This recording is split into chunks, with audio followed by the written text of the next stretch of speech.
আসসালামু আলাইকুম রহমতুল্লাহি ওয়া বারাকাতুহু নাহমাদুহু ওয়া নুসাল্লি আলা রাসূলিহিল কারীম আম্মা বা'দ বিসমিল্লাহির রহমানির রহিম আলহামদুলিল্লাহ।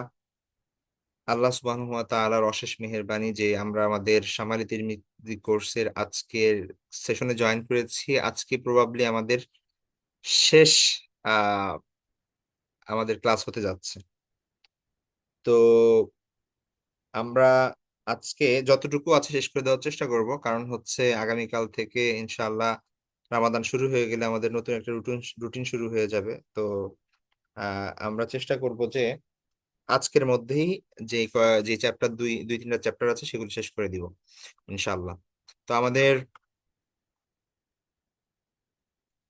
রাসূল ইসলামের বয়স পর্যন্ত কত ক্লাসে পড়েছি? আজকে হচ্ছে 54, 54, 55, 56, এই তিনটাই শেষ। 56টা টোটাল চ্যাপ্টার, তো আমাদের তিনটা চ্যাপ্টার বাকি আছে। তার মধ্যে প্রথম যে চ্যাপ্টার সেটা হচ্ছে রাসূল সাল্লাল্লাহু আলাইহি ওয়াসাল্লামের বাবু মা জাআ ফি ওয়াফাতি রাসূলিল্লাহ সাল্লাল্লাহু আলাইহি ওয়াসাল্লাম, রাসূল সাল্লাল্লাহু আলাইহি ওয়াসাল্লামের ওফাত, তার ইন্তিকাল, তার মৃত্যু প্রসঙ্গে। তো তো এ ব্যাপারে কি হাদিসগুলো আছে আমরা দেখি। যে প্রথমত মানে আমি যে অনেকগুলো হাদিস, তো আমি এক্সট্রা ওইভাবে আলোচনা করতে চাচ্ছি না। আপনারা আহ যদি কি বলে স্পেসিফিক ভাবে ধারাবাহিক বর্ণনা চান, তাহলে আপনার সিরাতের লাস্ট অংশটুকু পড়তে হবে আপনার। ঠিক আছে? সিরাতের রাসূলুল্লাহ যে কোনো সিরাত বইয়ের শেষের অংশটুকু ভালো করে পড়বেন, কারণ হাদিসের মধ্যে থাকে বিচ্ছিন্ন ঘটনা। ঠিক আছে? আপনি পুরোপুরি বিস্তারিত মানে মিলিয়ে সুন্দর করে সাজিয়ে গুছিয়ে লেখা তো এখানে পাবেন না। দেখেন না, মানে হাদিস হচ্ছে যেটা সাহাবা একরাম যেভাবে বর্ণনা করছেন কোন একটা পার্টিকুলার বিষয়। তো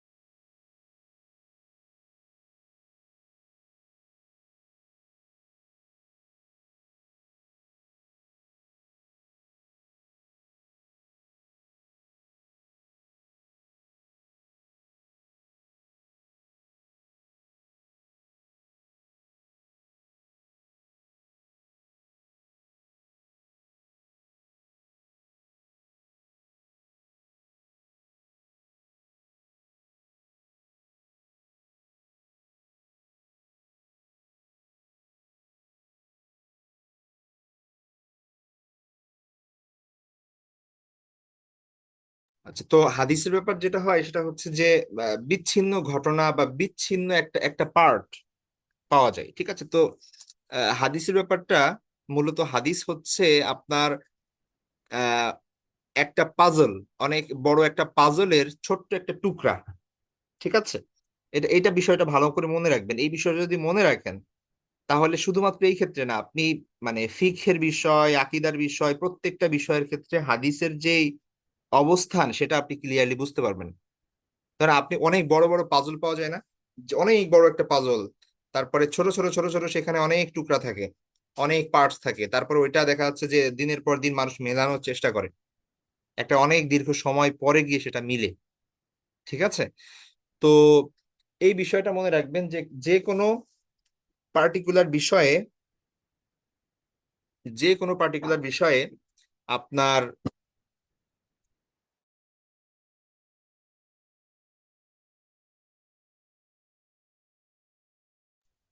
যে কোনো পার্টিকুলার বিষয়ে হাদিস কিছু কিছু ক্ষেত্র আছে যে পূর্ণাঙ্গ আপনার মানে বড় একটা পার্সপেক্টিভ, বড় একটা আপনার পয়েন্ট অফ ভিউ পাওয়া যায়।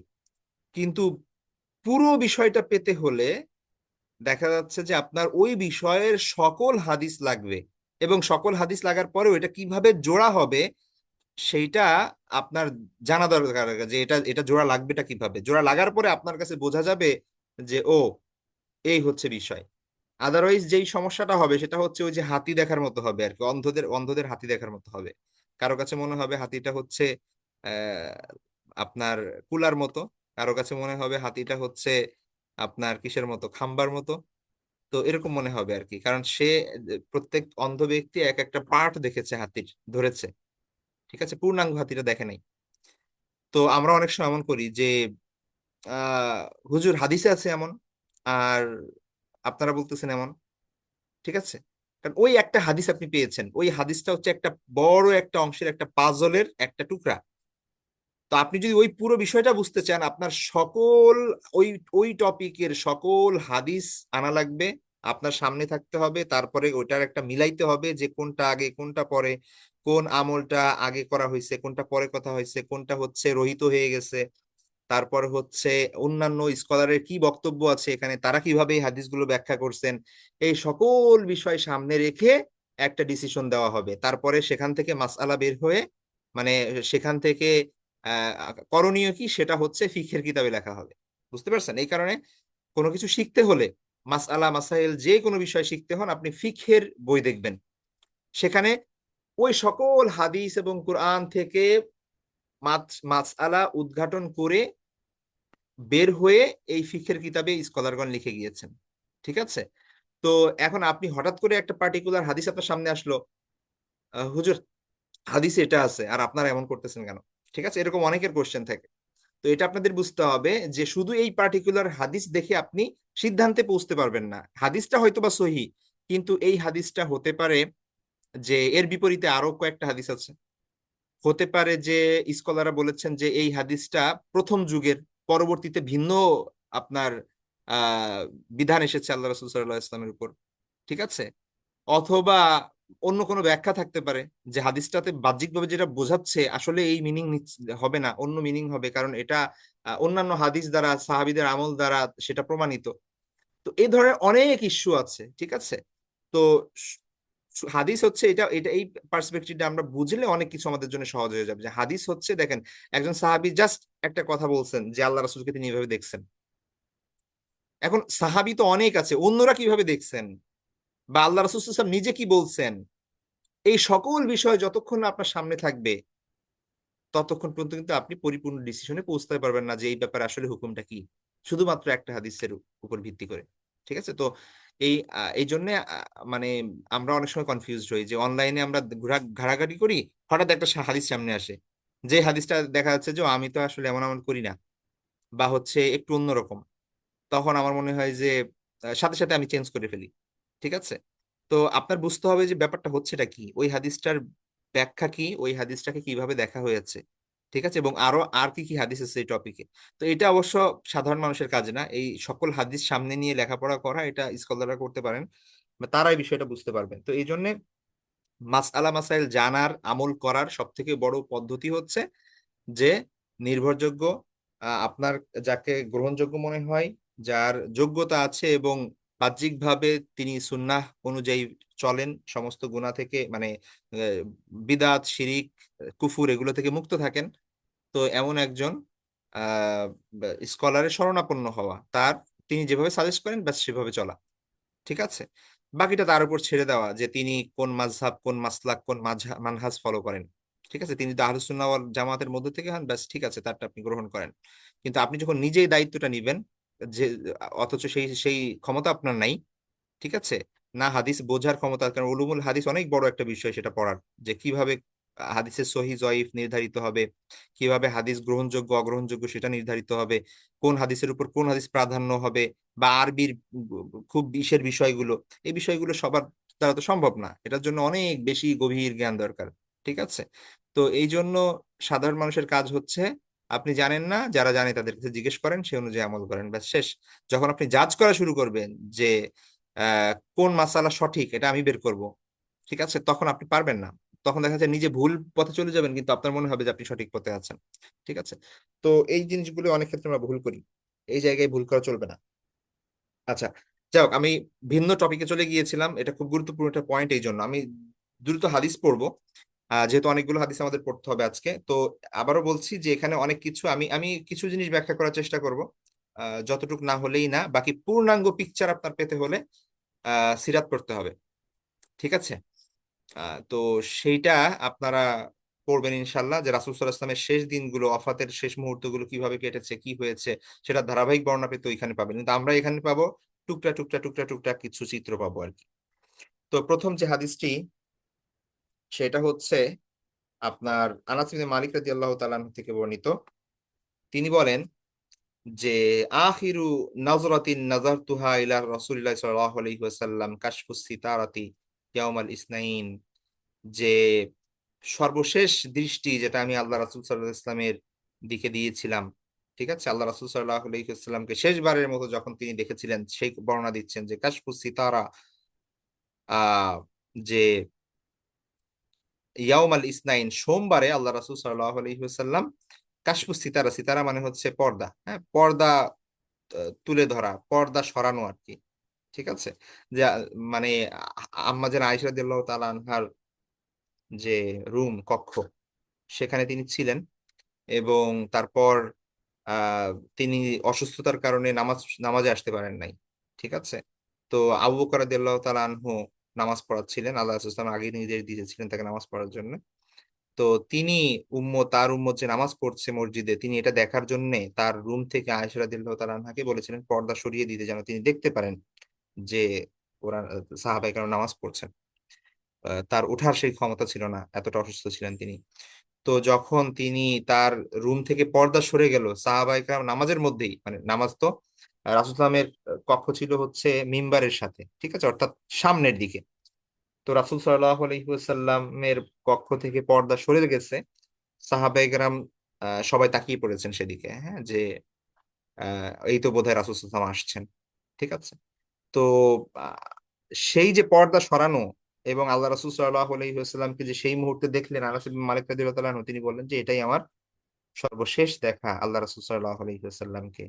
তিনি বললেন যে ফানাজারতু ইলা ওয়াজহিহি, আমি তার চেহারার দিকে তাকালাম, কাআন্নাহু ওয়ারাকাতু মুসহাফিন, সেটা কেমন যেন মানে কোরআনের পৃষ্ঠার মতো জ্বলজ্বল করছে, ঠিক আছে। ওয়ারাকা মানে হচ্ছে পাতা, পেজ, আর মুসহাফ মানে হচ্ছে কোরআন। আহ, তো ওয়ান নাসু খালফা আবি বকরিন, এবং মানুষরা ছিল আবু বকর রাদিয়াল্লাহু তাআলা আনহুর পেছনে, মানে আবু বকর রাদিয়াল্লাহু তাআলা ইমামতি করছেন, মানুষরা তার পেছনে। ফাআশারা ইলান নাসি আন ইউসবিতু আনিসবুতু, তো সবাই তো আল্লাহ রাসূল সাল্লাল্লাহু আলাইহি ওয়াসাল্লাম আসবে বলে মানে করতেছিলেন আর কি, ঠিক আছে, সরে দাঁড়ানোর উপক্রম ছিলেন। আবু বকর রাদিয়াল্লাহু তাআলা ভাবছিলেন যে হয়তো আল্লাহ রাসূল সাল্লাল্লাহু আলাইহি ওয়াসাল্লাম আসবেন, তো এই জন্য তিনি সরে যাচ্ছিলেন। তো তখন তিনি ইঙ্গিত দিলেন আহ আহ আপনার মানুষদেরকে যে তার স্ব স্থানে থাকার জন্য। ও আবু বকরিন ইয়াউম্মুহুম ও আলকাস সিজফা, এবং আহ তিনি কি করলেন, আবু বকর রাদিয়াল্লাহু তাআলা আনহু ইমামতি করলেন, এবং মানুষদেরকে নিয়ে নামাজ শেষ করলেন। নতুফি রাসূলুল্লাহ সাল্লাল্লাহু আলাইহি ওয়াসাল্লাম মিন আখিরি যালিকাল ইয়াউম, এই দিনের শেষের দিকে, অর্থাৎ সোমবারে আল্লাহ রাসূল সাল্লাল্লাহু আলাইহি ওয়াসাল্লাম ইন্তিকাল করেন, ঠিক আছে। তো রাসূল সাল্লাল্লাহু আলাইহি ওয়াসাল্লাম এক্স্যাক্টলি কোন সময় ইন্তিকাল করেছেন এটা নিয়েও একটু ইখতিলাফ আছে। তো এখানে যেমন আমরা দেখতেছি যে আনাস ইবনে মালিক বলতেছেন যে শেষের দিকে, কোন কোন বর্ণনায় আছে যে আর্লি, মানে দিনের প্রথম ভাগে। তো কয়েকটা ইয়া আছে আর কি, আপনার বর্ণনা আছে। তো এই হচ্ছে বিষয়। তো এখানে আমরা দেখতে পেলাম যে আল্লাহ রাসূল সাল্লাল্লাহু আলাইহি ওয়াসাল্লাম আহ তিনি যে রোগাগ্রস্ত ছিলেন, হ্যাঁ, তিনি রোগ শয্যায় শায়িত ছিলেন। তো সোমবারের দিন, তো সেই দিনে তিনি ইন্তেকাল করেন। তারপরে হাদিসটি, আমরা আরো কিছু হাদিস পড়লে আরো বিষয়টা স্পষ্ট হবে। পরের হাদিসটি হচ্ছে আয়েশা রাদিয়াল্লাহু তাআলা আনহা থেকে, قالت, তিনি বলেন, কুনতু মুসনিদাতান নবী সাল্লাল্লাহু আলাইহি ওয়াসাল্লাম ইলা সাদরি আও قالت ইলা হিজরি ফাদাআ বিতাসতিন লিয়াবুলা বিহি ফিহি সুম্মা বাল ফামা। আয়েশা রাদিয়াল্লাহু বলেন যে কুনতু মুসনিদাতান নবী সাল্লাল্লাহু আলাইহি ওয়াসাল্লাম, আমি রাসূল সাল্লাল্লাহু আলাইহি ওয়াসাল্লামের মানে আহ কি বলে, রাসূল সাল্লাল্লাহু আলাইহি ওয়াসাল্লামকে আমি হেলান দিয়ে রেখেছিলাম, রাসূল সাল্লাম হেলান দিয়েছিল, ঠিক আছে, ইলা সদরি, আমার বুকের সাথে, আও ক্বালাত ইলা হিজরি, অথবা আমার পাশের সাথে, ঠিক আছে। মানে রাসূল সাল্লাল্লাহু আলাইহি ওয়াসাল্লামকে তিনি কোলে, মানে মানে রাসূল সাল্লামের পেছনে বসে রাসূল সাল্লাল্লাহু আলাইহি ওয়াসাল্লাম তার উপর আহ আপনার মানে হেলেছিলেন, হেলান দিয়েছিলেন। হয় একটা বর্ণনা আছে যে মানে রাবি এখানে হয়তো বা আপনার একটু দ্বিধান্বিত যে আল্লাহ আয়েশা রাদিয়াল্লাহু তাআলা কি বলেছেন, হয়তো তার বুকের সাথে হেলান দিয়েছিলেন, অথবা তার পাশে, ঠিক আছে, কোমর অর্থাৎ পাশের পাশে হেলান দিয়েছিলেন। তো তখন আল্লাহ রাসূল সাল্লাল্লাহু আলাইহি ওয়াসাল্লাম ফাদা বিতাসতিন, একটা পাত্র আনার কথা বললেন, যাতে করে তিনি সেখানে পেশাব করতে পারেন, কারণ উঠতে পারছিলেন না। তো তখন পাত্র আনা হলো, সুম্মা বালা, তিনি অতঃপর পেশাব করলেন, ফামাতা, অতঃপর তিনি রাসূল সাল্লাল্লাহু আলাইহি ওয়াসাল্লাম ইন্তেকাল করেন। তারপরে হাদিসটি আয়েশা রাদিয়াল্লাহু তাআলা আনহা থেকেই, তিনি বলেন যে রাআইতু রাসূলুল্লাহ সাল্লাল্লাহু আলাইহি ওয়াসাল্লাম ওয়া হুয়া বিল মাউত ওয়া ইনদাহু কাদাহুন ফীহি মা ওয়া হুয়া ইউদখিলু ইয়াদাহু ফিল কাদাহি সুম্মা ইয়ামসাহু ওয়াজহাহু বিল মা সুম্মা ইয়াকুলু আল্লাহুম্মা আইন্নি আলা মুনকারাত আও ক্বালা আলা সাকারাত আল মাউত। আয়েশা রাদিয়াল্লাহু বলেন যে আমি রাসূল সাল্লাল্লাহু আলাইহি ওয়াসাল্লামকে দেখলাম যে যে মানে তার মৃত্যু ওয়া হুয়া বিল মাউত মানে হচ্ছে তিনি মৃত্যু শয্যায় একদম মৃত্যুর নিকট উপনীত হয়েছেন। আর ওয়াইন দাহু কাদাহুন ফিহিমা, তার কাছে একটা পানির পাত্র আছে, সেই পাত্রে পানি আছে। ওয়াহুয়া ইউদখিলু ইয়াদাহু ফিল কাদা, আল্লাহ রাসূল সাল্লাল্লাহু আলাইহি ওয়াসাল্লাম মাঝে মাঝে কি করতেন? আল্লাহ রাসূল সাল্লাল্লাহু আলাইহি ওয়াসাল্লাম ওই পাত্রে হাত দিচ্ছিলেন, আর সেই হাত এনে ইয়ামসাহু ওয়াজহাহু বিল মা, ওই পানি দিয়ে তার চেহারা মুছছিলেন। ঠিক আছে, হয়তো চেহারা জ্বালা পোড়া করছিল। ঠিক আছে, এবং আহ আহ, তো পানি দিয়ে তিনি একটু ঠান্ডা হচ্ছিলেন আর কি। তার পানি হাত হাত পানির পাত্রে ঢুকিয়ে এনে বারবার চেহারা মুছছিলেন। সুম্মা ইয়াকুল, অতঃপর আল্লাহ সাল্লাল্লাহু আলাইহি ওয়াসাল্লাম বলেন যে আল্লাহুম্মা আইন্নি আলা মুনকারাতি আও আলা সাকারাতিল মাউত।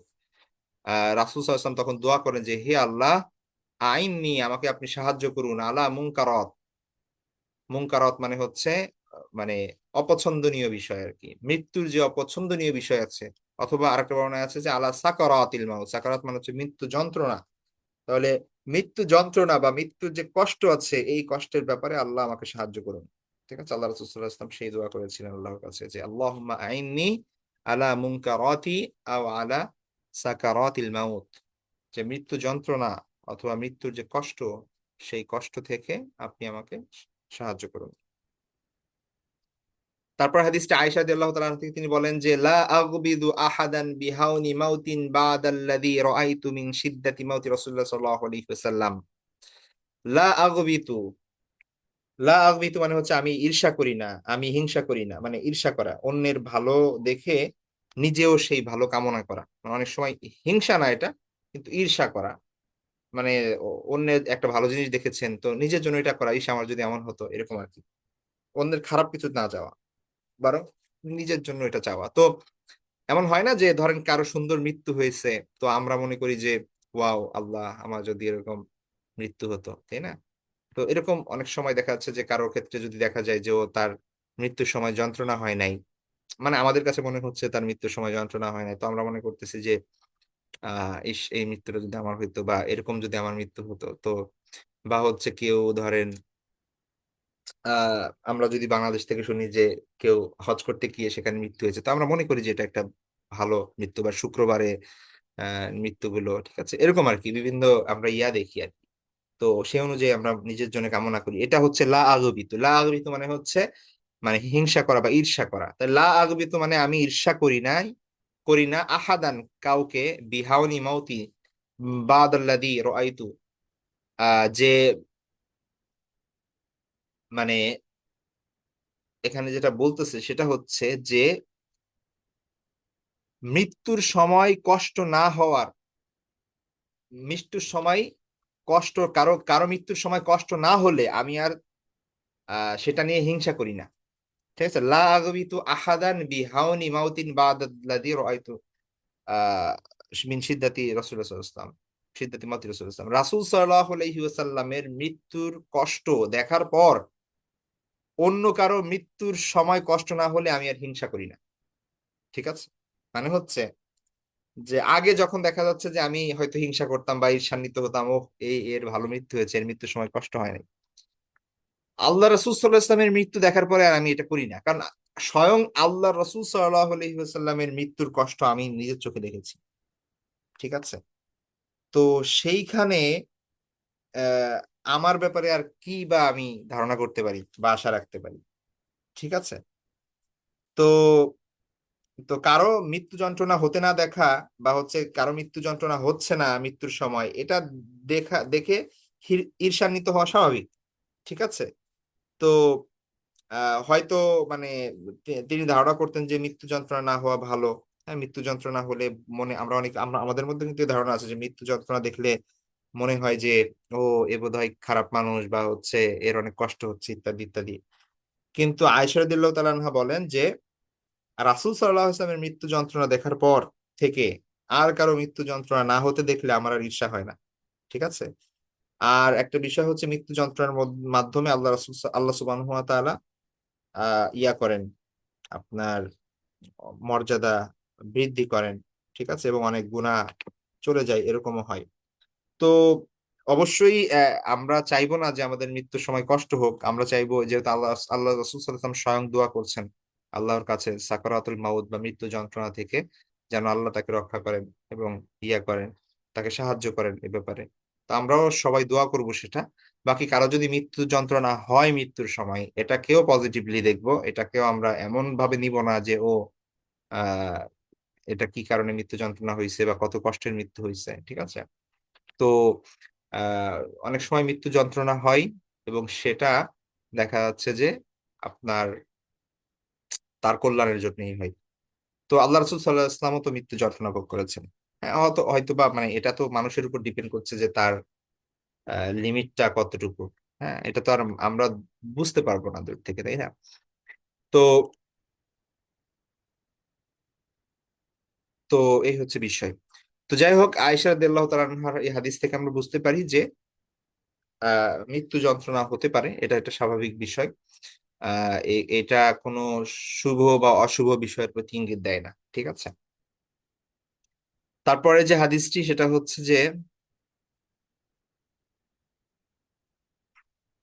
আহ আয়েশা রাদিয়াল্লাহু তাআলা আনহা থেকে, যে লাম্মা কুবিদা রাসূলুল্লাহ সাল্লাল্লাহু আলাইহি ওয়াসাল্লাম ইখতালাফু ফি দাফনিহি, যখন আল্লাহ রাসূল সাল্লাল্লাহু আলাইহি ওয়াসাল্লামের জান কবজ করা হলো, অর্থাৎ তিনি ইন্তেকাল করলেন, ইখতালাফু ফি দাফনিহি, তার আহ, এ- তার দাফনের ব্যাপারে তিনি সবাই ইখতিলাফ করতে লাগলো যে কোথায় দাফন করবেন। হ্যাঁ, কেউ কেউ বলতে লাগলো যে তার জন্মভূমি মক্কাতে, কেউ কেউ দাফন বলতে লাগলেন যে এখানে ওখানে, বিভিন্ন ধরনের কথা বলতে লাগলেন। তো তারপর আবু বকর রাদিয়াল্লাহু আনহু বললেন যে সামিয়তু মিন রাসূলিল্লাহ সাল্লাল্লাহু আলাইহি ওয়াসাল্লাম শাইআন মা নাসিতুহু, যে আমি আল্লাহ রাসূল সাল্লাল্লাহু আলাইহি ইসলামের কাছ থেকে এমন কিছু শুনেছি যেটা আমি ভুলিনি। সেটা কি? কল, তিনি বলেছেন, মা কবাদাল্লাহু নাবিয়ান ইল্লা ফিল মাউদিল্লাযী ইউহিব্বু আন ইউদফানা ফীহি, যে আল্লাহ রাসূল সাল্লাল্লাহু আলাইহি ওয়াসাল্লাম বলেছেন যে আল্লাহ সুবহানাহু ওয়া তাআলা কোন নবীর আহ মৃত্যু দেন না, ঠিক আছে, মৃত্যু দেন। আল্লাহ সুবহানাহু ওয়া তাআলা কোন নবীর মৃত্যু এমন জায়গায় দেন যেই জায়গায় আল্লাহ সুবহানাহু ওয়া তাআলা দাফনের জন্য পছন্দ করেন তাকে, ঠিক আছে। সুতরাং ইদফিনু ফি মাউদি ফিরাশি, সুতরাং যেখানে তিনি মৃত্যুবরণ করেছে, যে তার বিছানায়, সেই বিছানা সোজাই তাকে কি করো তোমরা, দাফন করো, ঠিক আছে। তারপর হচ্ছে,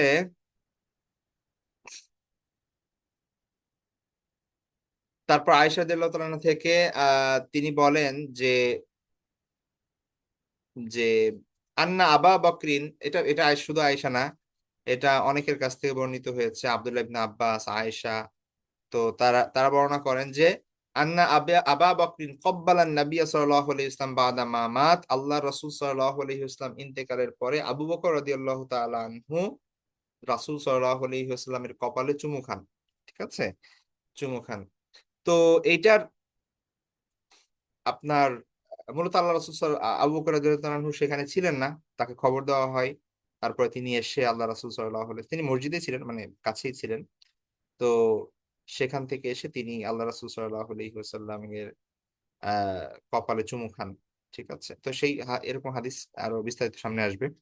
তারপর হাদিসে আয়েশা রাদিয়াল্লাহু তাআলা আনহা থেকে তিনি বলেন যে আবা বকরিন দাখালা আলা নবী সাল্লাল্লাহু আলাইহি ওয়াসাল্লাম বাদা ওয়াফাতিহি ওয়া ওয়াদাআ ফামাহু বাইনা আইনাইহি, যে আবু বকর রাদিয়াল্লাহু তাআলা আনহু তিনি প্রবেশ করেন আল্লাহ রাসূল সাল্লাল্লাহু আলাইহি ওয়াসাল্লামের মৃত্যুর পরে, ওয়াফাতের পরে, ওয়া ওয়াদাআ ফামাহু বাইনা আইনাইহি, তার মুখ, তার ঠোঁট তিনি রাসূল সাল্লাল্লাহু আলাইহি ওয়াসাল্লামের দুই কপালের মাঝে, অর্থাৎ মানে দুই চোখের মাঝে, মানে হচ্ছে তার কপালে রাখেন, মানে হচ্ছে চুমু খান। ওয়া ওয়াদাআ ইয়াদাইহি আলা সাইদাইহি, আর তার রাসূল সাল্লাল্লাহু আলাইহি ওয়াসাল্লামের দুই বাহুতে তার হাত রাখেন। ওয়াকল, এবং আবু বকর রাদিয়াল্লাহু তাআলা বলেন, ওয়া নাবিয়্যা ওয়া সাফিয়্যা ওয়া খালিলা, আবু বকর রাদিয়াল্লাহু তাআলা তখন বলেন যে হে নবী, হাই, মানে তিনি আফসোস করে বলেন যে হাই নবী, হাই সাফি, সাফি মানে হচ্ছে আপনার খুব আহ, সাফি এবং খালিলের মিনিং আপনার কাছাকাছি, দুইটা মানেই বন্ধু। তবে সাফি বলা হয় হচ্ছে আপনার খাঁটি বন্ধু, আর খলিল বলা হয় মানে অন্তরঙ্গ বন্ধু। এই আর কি। তো আরো অনেক শব্দ আছে আর আরবিতে আপনার বন্ধু বোঝানোর জন্য। হ্যাঁ, সদিক, হাবিব, এই সবগুলোর অর্থ হচ্ছে বন্ধু। আহ, আবার এগুলোর একটু একটু ভিন্ন ভিন্ন মিনিং আছে, এক একটা বিষয়ের দিকে করে আপনার অর্থ বোঝায়। তো তিনি আল্লাহ রসুল সাল্লাহ ইসলামের কক্ষে প্রবেশ করেন এবং তার দুই হাত আল্লাহ রসুল সাল্লাহ ইসলামের দুই বাহুতে রাখেন এবং তারপরে তার কপালে চুমু খান এবং বলেন যে, হাই নবী, হ্যাঁ, হে আমার সাথী, আমার বন্ধু। তিনি এভাবে করেন আর কি, ডাকেন আল্লাহ রাসূল সাল্লাল্লাহু আলাইহি ওয়াসাল্লামকে।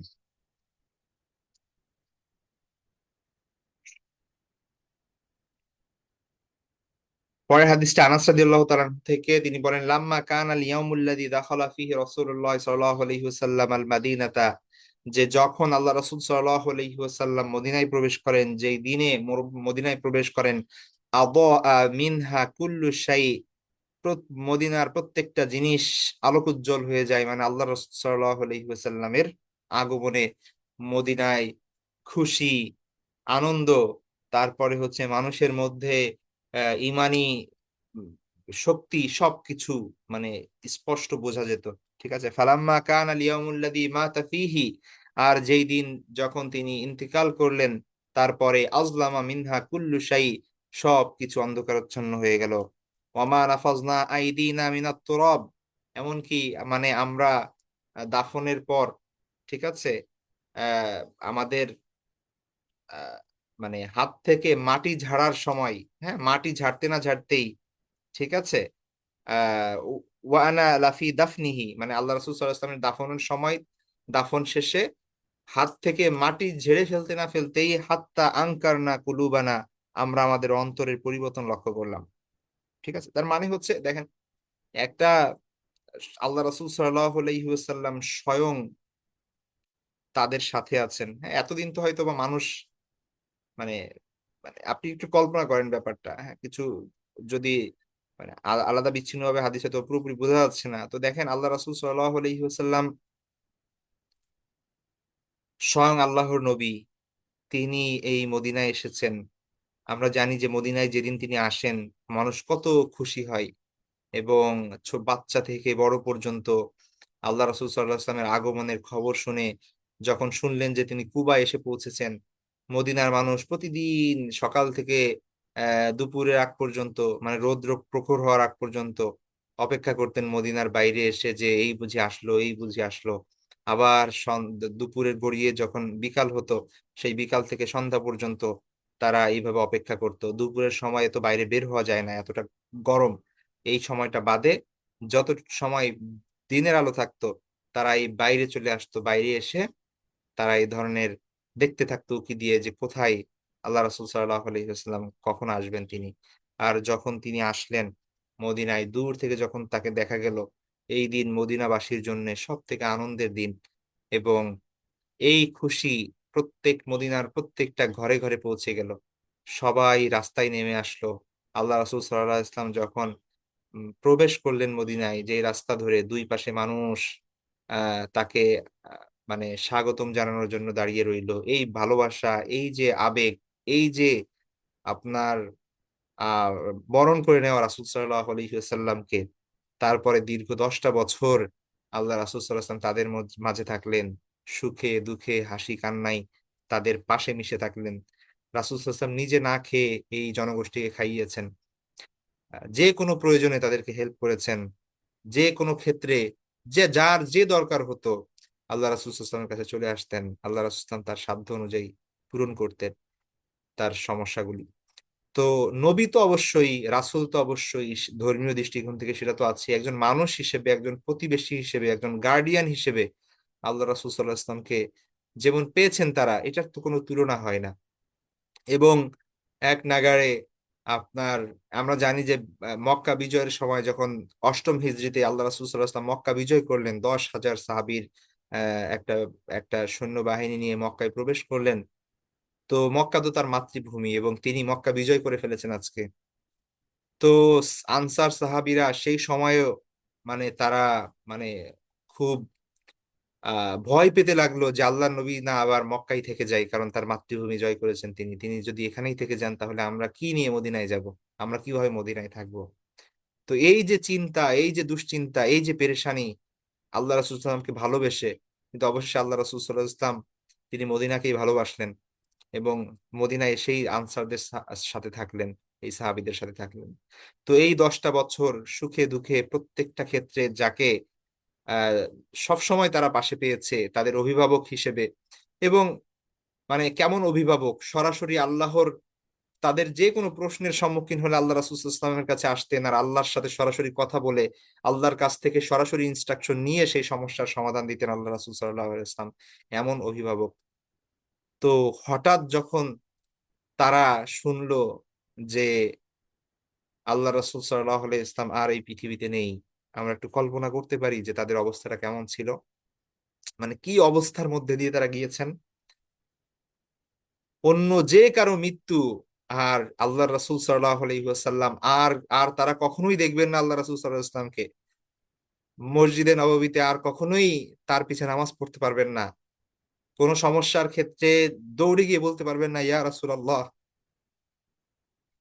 আমার এই সমস্যা। তো তাদের অবস্থাটা কেমন ছিল সেই সময়।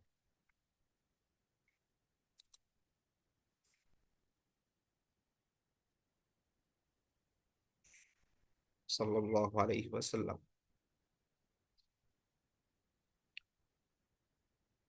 তো এটা খুবই স্বাভাবিক যে মদিনার সেই সময়ের অবস্থা কেমন আপনার হয়েছিল বা সে অবস্থা ছিল সেটা সহজে অনুমেয়। একটা বর্ণনায় আছে যে বিলাল রাদিয়াল্লাহু তাআলা আনহু আল্লাহ রাসূল সাল্লাল্লাহু আলাইহি ইসলামের ইন্তেকালের পরে তিনি মদিনা ছেড়েই দেন, মানে সেইখান থেকে চলে যান। আর দ্বিতীয়বার তিনি মসজিদে নববীতে, মানে তারপরে আর আজান দেন নাই। তিনি বলতেন যে কোন মসজিদে আজান দিব যেখানে আল্লাহ রাসূল সাল্লাল্লাহু আলাইহি ওয়াসাল্লাম ইমামতি করবেন না, কোন শহরে থাকবো যেখানে আল্লাহ রাসূল সাল্লাল্লাহু আলাইহি ওয়াসাল্লাম নেই। এই শহরের প্রত্যেকটা অলিতে গলিতে আমি ঘুরবো, আর আল্লাহ রাসূল সাল্লাল্লাহু আলাইহি ওয়াসাল্লামের কথা মনে আসবে যে তিনি এখান দিয়ে হেঁটেছিলেন, আমি কিভাবে সহ্য করব। তিনি সেখান থেকে চলে যান। অনেক পরে খলিফার নির্দেশে, হয়তো সম্ভবত ওমর রাদিয়াল্লাহু তাআলার সময় বা তার আগে পরে হবে, যে সেই সময় তিনি আবার বেলাল রাদিয়াল্লাহু তাআলা আনহুকে ডেকে পাঠান, এবং বেলাল রাদিয়াল্লাহু তাআলা আনহু যখন দ্বিতীয়বার আসেন অনেক বছর পরে, মসজিদে নববী থেকে যখন বেলাল রাদিয়াল্লাহু তাআলা আনহুর কণ্ঠে আওয়াজের ধ্বনি মসজিদে নববীর চারপাশে পুরো মদিনা জুড়ে ছড়িয়ে পড়ে, মানুষ যে কাজ করছিল সেই সব কাজ ফেলে তারা দ্রুত ছুটে আসে মসজিদের দিকে। তাদের মানে মনে হচ্ছিল যে তাদের শরীরে মনে হচ্ছে যে কেউ কাটা গায়ে লবণের ছিটা দিয়েছে, এমন ভাবে মানুষ গড়াগড়ি করে কান্না করছিল। কারণ বিলাল রাদিয়াল্লাহু তাআলা আনহুর আজান হতো আর তারা এসে আল্লাহ রাসূল সাল্লাল্লাহু আলাইহি ওয়াসাল্লামের পিছে নামাজ পড়তো। আর সেই সুর, সেই বিলাল রাদিয়াল্লাহু তাআলার আজান অনেক দিন পরে শোনার পরে মানুষরা মানে ভুলেই গিয়েছিল যে আল্লাহ রাসূল সাল্লাল্লাহু আলাইহি ওয়াসাল্লাম নেই। তারা দৌড়ে ছুটে আসলো আল্লাহ রাসূল সাল্লাল্লাহু আলাইহি ওয়াসাল্লামের পিছে নামাজ পড়তে, কিন্তু এসে দেখলো যে আল্লাহ রাসূল সাল্লাল্লাহু আলাইহি ওয়াসাল্লাম তো নেই। তো এই যে আবেগ, এই যে অনুভূতি সাহাবায়ে কেরামের, সেটা খুবই সহজে অনুমেয়। এবং উমর রাদিয়াল্লাহু তাআলার সামনে আসবে উমর রাদিয়াল্লাহু তাআলার ঘটনা, আমরা জানি যে উমর রাদিয়াল্লাহু তাআলা তো পাগল প্রায় হয়ে গেলেন। তিনি তার তরবারি উন্মুক্ত করে বললেন যে যে বলবে যে আল্লাহ রাসূল সাল্লাল্লাহু আলাইহি ওয়াসাল্লাম মারা গিয়েছে তার কল্লা ফেলে দিব আমি, আমার এই তরবারি তার জীবন শেষ করে দিবে। তো এমন অবস্থা, আর আল্লাহ রাসূল সাল্লাল্লাহু আলাইহি ওয়াসাল্লামের পরিবারের কি অবস্থা আমরা সহজেই বুঝতে পারি। আলী রাদিয়াল্লাহু তাআলা আনহু, তার ওয়াইফ, আল্লাহ রাসূল সাল্লামের মেয়ে ফাতিমা রাদিয়াল্লাহু তাআলা আনহা, তাদের কি অবস্থা সেটা আমরা বুঝতে পারি। তো এই সব কিছুর মধ্যে মানে মানুষ হতবিহ্বল হয়ে গেল যে করবেটা কি, মানে কি হবে এখন। কারণ এগুলো কোনো কিছুই প্ল্যান করা না যে আল্লাহ রাসূল সাল্লাল্লাহু আলাইহি ওয়াসাল্লাম বলে গিয়েছেন যে আমি এখন মারা যাব, তারপরে এই করবা এই করবা, এরকম কোনো কিছু না। অসুস্থ হয়েছেন, সবাই তো ভাবতেছিল যে হয়তো তিনি সুস্থ হয়ে যাবেন, কিন্তু আল্লাহ রাসূল সাল্লাল্লাহু আলাইহি ওয়াসাল্লাম বারবার, মানে কিছু, মানে যারা বুদ্ধিমান সাহাবী আছেন, দূরদর্শী সাহাবী আছেন, তারা হয়তো বুঝতে পেরেছিলেন যে আল্লাহ রাসূল সাল্লাল্লাহু আলাইহি ওয়াসাল্লামের হয়তো সময় চলে এসেছে। কিন্তু সাধারণভাবে সবাই প্রায় পাগল প্রায় হয়ে যায়, কি করবে না করবে, কোনো সিদ্ধান্ত নিতে পারছিলেন না। তো যার কারণে আল্লাহ রাসূল সাল্লাল্লাহু আলাইহি ওয়াসাল্লাম সোমবারে ইন্তেকাল করেন। সোমবার রাত চলে যায়, মঙ্গলবার সারাদিন চলে যায়, মঙ্গলবারের রাতে তার দাফন হয়, অথবা আর একটা প্রসিদ্ধ বর্ণনা অনুযায়ী বুধবারে গিয়ে তার দাফন হয়, বুধবারে দিন গিয়ে রাতে। এই যে দীর্ঘ সময় আল্লাহ রাসূল সাল্লাল্লাহু আলাইহি ওয়াসাল্লাম দাফন হয় নাই, অনেকে এটা সমালোচনা করেন। ঠিক আছে, অনেকে মানে পলিটিক্যাল দৃষ্টিভঙ্গি থেকে দেখেন যে আল্লাহ রাসূল সাল্লাল্লাহু আলাইহি ওয়াসাল্লামের পরে, মৃত্যুর পরে সাহাবীদের মধ্যে দ্বন্দ্ব শুরু হয়ে গেছিল ক্ষমতা নিয়ে, নাউজুবিল্লাহ, এবং তারা দেখা যাচ্ছে তাদের নবীর জানাজাও করতে পারেন নাই, দেরি করে করছেন, ইত্যাদি ইত্যাদি বিভিন্ন ধরনের অভিযোগ ওরিয়েন্টালিস্ট, তারপরে হচ্ছে প্রাচ্যবাদ বিদ যারা আছে তারা এই ধরনের করে থাকে। কিন্তু বাস্তবতা হচ্ছে, আপনি যদি ওই সিচুয়েশনটা একটু বোঝার চেষ্টা করেন, এটা খুবই স্বাভাবিক যে মানে মানুষ কি করবে বুঝতে পারছে না। এই মানুষগুলোকে মানে কোনো নেতাও নাই, কোনো খলিফা নাই, বা কোনো ধরনের মানে আমির নাই যে আল্লাহ রাসূল নিযুক্ত করে গিয়েছেন যে যার কথা সবাই শুনবে, তিনি লিড করবেন, এরকম কেউ নাই তখন। ঠিক আছে। তো আবু বকর রাদিয়াল্লাহু তাআলা আনহু, আল্লাহ সুবহানাহু ওয়া তাআলা যেহেতু তাকে জ্ঞান দিয়েছেন, হিকমত দিয়েছেন, এবং আল্লাহ রাসূল সাল্লাল্লাহু আলাইহি ওয়াসাল্লামের সঙ্গে কেউ যদি তার লাইফের দীর্ঘ সময় মানে পার করে থাকে, তিনি হচ্ছেন আবু বকর রাদিয়াল্লাহু তাআলা আনহু। প্রত্যেকটা মুহূর্তে তিনি সবকিছুর সাথে নিয়ে আল্লাহ রাসূল সাল্লাল্লাহু আলাইহি ওয়াসাল্লামের পাশে থাকতেন। তিনি উম, এখন কান্না করেন নাই, এই মুহূর্তে তিনি মানে তার যে জ্ঞান তিনি হারিয়ে ফেলেন নাই। তিনি এর আগে ক্রন্দন করেছেন, যখন আল্লাহ আমরা জানি যে যখন ওই যে সূরা মায়েদার ওই আয়াত নাজিল হয় যে আল ইয়াউমা লাকুম আকমালতু লাকুম দীনাকুম ওয়া আতমামতু আলাইকুম নিয়ামাতি ওয়া রাদিতু লাকুমুল ইসলাম দীনা, যে আল্লাহ সুবহানাহু ওয়া তাআলা যখন এই আয়াত নাজিল করেন যে আজ তোমাদের জন্য তোমাদের দিনকে পরিপূর্ণ করলাম, এই আয়াত শুনে সব সাহাবীরা খুশি হয়ে যায়, কিন্তু আবু বকর রাদিয়াল্লাহু তাআলা ক্রন্দন করে দেন। তিনি বুঝতে পারেন যে এই আয়াত নাজিল হওয়ার মানে হচ্ছে আল্লাহ রাসূল সাল্লাল্লাহু আলাইহি ওয়াসাল্লামের সময় শেষ হয়ে যাওয়া, দিন পরিপূর্ণ হয়ে যাওয়ার মানে হচ্ছে যে এখন আর নবীর দরকার নেই। তো তিনি ক্রন্দন করা শুরু করেন, তিনি তো আগেই বুঝতে পেরেছিলেন। তো যার কারণে এই সময়ে এসে তিনি তার জ্ঞান হারিয়ে ফেলেননি। তিনি নিজেকে সামলে নিয়ে আল্লাহ রাসূল সাল্লাল্লাহু আলাইহি ওয়াসাল্লামের কামরায় প্রবেশ করেন, তাকে জড়িয়ে ধরে তার কপালে চুমু খান এবং বলেন যে হে নবী,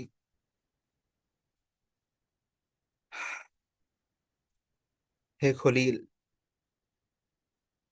তারপরে তিনি দেখেন যে সাহাবীদের এই অবস্থা, তিনি মসজিদে তিনি দাঁড়িয়ে তিনি সবাইকে বলেন, দৃঢ় কণ্ঠে তিনি বলেন, উমর রাদিয়াল্লাহু তাআলা আনহুকে শান্ত করে সবাইকে বলেন যে তোমরা যদি মুহাম্মাদের সাল্লাল্লাহু আলাইহি ওয়াসাল্লাম মুহাম্মাদের ইবাদত করে থাকো, তাহলে জেনে রাখো যে তিনি ইন্তেকাল করেছেন, তিনি আর নেই। কিন্তু তোমরা যদি আল্লাহর ইবাদত করে থাকো, তাহলে মনে রাখো যে ইন্নাহু হাইয়ুন লা ইয়ামুত, যে আল্লাহ সুবহানাহু ওয়া তাআলা চিরঞ্জীব, তার কোনো মৃত্যু নেই।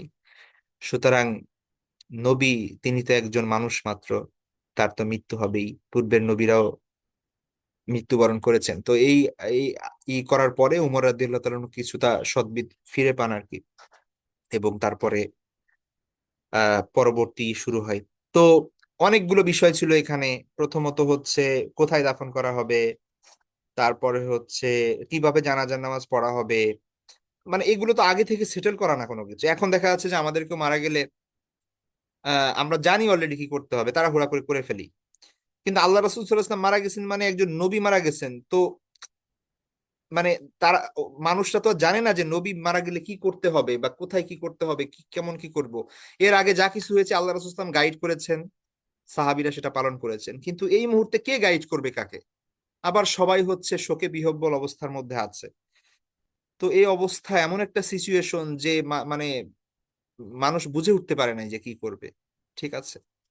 তো যার কারণে লেট হয়ে যায়। আরেকটা বিষয় হচ্ছে যে যে আবু বকর রাদিয়াল্লাহু আনহু, ওমর রাদিয়াল্লাহু আনহু তারা যখন দেখলেন যে এই সিচুয়েশন ঠিক করার জন্য মূলত একজন আমির দরকার, কেউ যদি থাকে যে সে লিড করতে পারবে এবং মানুষকে গাইড করতে পারবে যে এটা করো ওটা করো এরকম করো না, তাহলে দেখা যাচ্ছে যে সবকিছু সুন্দরভাবে গুছিয়ে হয়ে যাবে।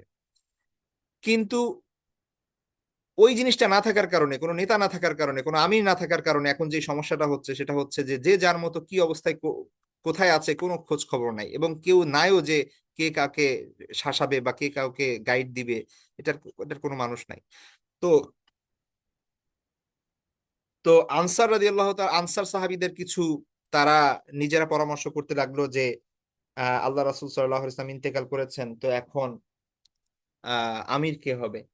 ঠিক আছে, কারণ এখন মদিনাকে কেন্দ্র করে মক্কা জয় হয়ে গিয়েছে, মুসলমানদের একটা আলাদা একটা মানে রাষ্ট্র কাঠামো তৈরি হয়ে গিয়েছে, এটার লিডার কে হবে? তারা নিজেদের মধ্যে কথা বলতে লাগলো। তো ওমর রাদিয়াল্লাহু তাআলা আনহু, আবু বকর রাদিয়াল্লাহু আনহু এই খবর পেয়ে সেখানে গেলেন এবং তাদের সাথে ডিসকাস করলেন। ঠিক আছে, তো সেইখানে আহ আহ, আল্লাহ রাসূল সাল্লাল্লাহু আলাইহি ওয়াসাল্লামের যে একটা উক্তি আছে তাদেরকে শোনালেন যে আমির হবে কুরাইশদের মধ্যে থেকে। তো এই কথা বলার পরে সাহাবায়ে কেরাম একটু শান্ত হলেন। ওইখানে কিছুটা এমন অবস্থা হয়েছিল যে দেখা যাচ্ছে, দেখেন মানুষের মধ্যে সব ধরনের মানুষই থাকে। ঠিক আছে, কিছু থাকে অতি আবেগী, কিছু আছে না চিন্তাশীল। তো এক এক সব ধরনের মানুষ সব জায়গায় থাকে। তো কিছু সাহাবী বা আনসার সাহাবীর দাবি ছিল এই যে, দেখো আমরা আল্লাহ রাসূল সাল্লাল্লাহু আলাইহি ওয়াসাল্লামকে মদিনায় নিয়ে এসেছি, তোমাদেরকে আশ্রয় দিয়েছি, এটা তো আমাদের মূল ভূমি। ঠিক আছে, তো তারা চাচ্ছিলেন যে তাদের মধ্যে থেকে কেউ হোক। তো তো আবার মুহাজিররা মনে করছিল যে না, আমরা কুরাইশ, আমরা মদিনা থেকে এসেছি, আল্লাহ রাসূল সাল্লাল্লাহু আলাইহি ওয়াসাল্লামের নিকটতম আমরা, সুতরাং আমাদের মধ্যে থেকে হবে। তো এই ধরনের কিছু একটা ছোটখাটো বাকবিতণ্ডা সেখানে চলছিল, কিন্তু বড় সাহাবীদের উপস্থিতি সেখানে ছিল না। যখন আবু বকর রাদিয়াল্লাহু আনহু এবং ওমর রাদিয়াল্লাহু আনহু এই খবর পেলেন, সেখানে গেলেন এবং তারপরে তারা ব্যাপারটা বললেন যে দেখা, আল্লাহ রাসূল সাল্লাল্লাহু আলাইহি ওয়াসাল্লাম এই কথা বলে গিয়েছেন যে কুরাইশদের মধ্যে থেকে আমির হবে। তখন হচ্ছে ব্যাপারটা সবাই মেনে নেয় আর কি। এবং ওমর রাদিয়াল্লাহু তাআলা আনহু আর দেরি না করে সাথে সাথে আবু বকর রাদিয়াল্লাহু তাআলার পাশে ছিলেন। তা মানুষকে বলেন যে দেখো, আল্লাহ রাসূল সাল্লাল্লাহু আলাইহি ওয়াসাল্লামের কাছের মানুষ আবু বকর থেকে আর কে আছে? তো এই কথা বলে তিনি আবু বকর রাদিয়াল্লাহু তাআলার হাতে বায়াত হন এবং সবাইকে নিয়ে, এবং সেখানে যারা উপস্থিত ছিল তারা সবাই আবু বকর রাদিয়াল্লাহু তাআলার হাতে বায়াত হন এবং তাকে রাসূলের খলিফা নিযুক্ত করেন, রাসূলের প্রতিনিধি নিযুক্ত করেন এবং তাকে নেতৃত্ব দেওয়ার জন্য অনুরোধ করেন। আবু বকর রাদিয়াল্লাহু তাআলা নিজে থেকে এটা করেন নাই, বরং ওমর রাদিয়াল্লাহু তাআলা আনহুই অন্যদেরকে এই নির্দেশনা দেন। এবং তারপর মসজিদে নববীতে এসে পরবর্তীতে সবাই যখন জানতে পারে যে আবু বকর রাদিয়াল্লাহু তাআলা আনহুর ইয়া হয়েছে, তো এখানে অনেকের মধ্যে একটা ভুল বোঝাবুঝি আছে, যে মনে হয় যে শিয়াদের বিভিন্ন কনসেপ্ট আছে। ঠিক আছে, তো এটা ঠিক যে পরবর্তীতে আলী রাদিয়াল্লাহু তাআলা আনহু ও কিছুটা মনক্ষুণ্ণ হন এটার ব্যাপারে, কারণ হচ্ছে তিনি নবী ফ্যামিলির একজন গুরুত্বপূর্ণ ব্যক্তি, তার সাথে তো পরামর্শ করে নেওয়া দরকার ছিল।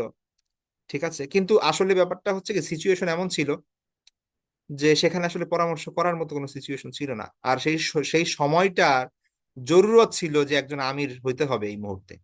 ঠিক আছে, তো আইদার আনসারদের মধ্যে থেকে হবে অথবা মুহাজিরদের মধ্যে থেকে হবে, তো এমন একজন হইতে হবে জরুরি।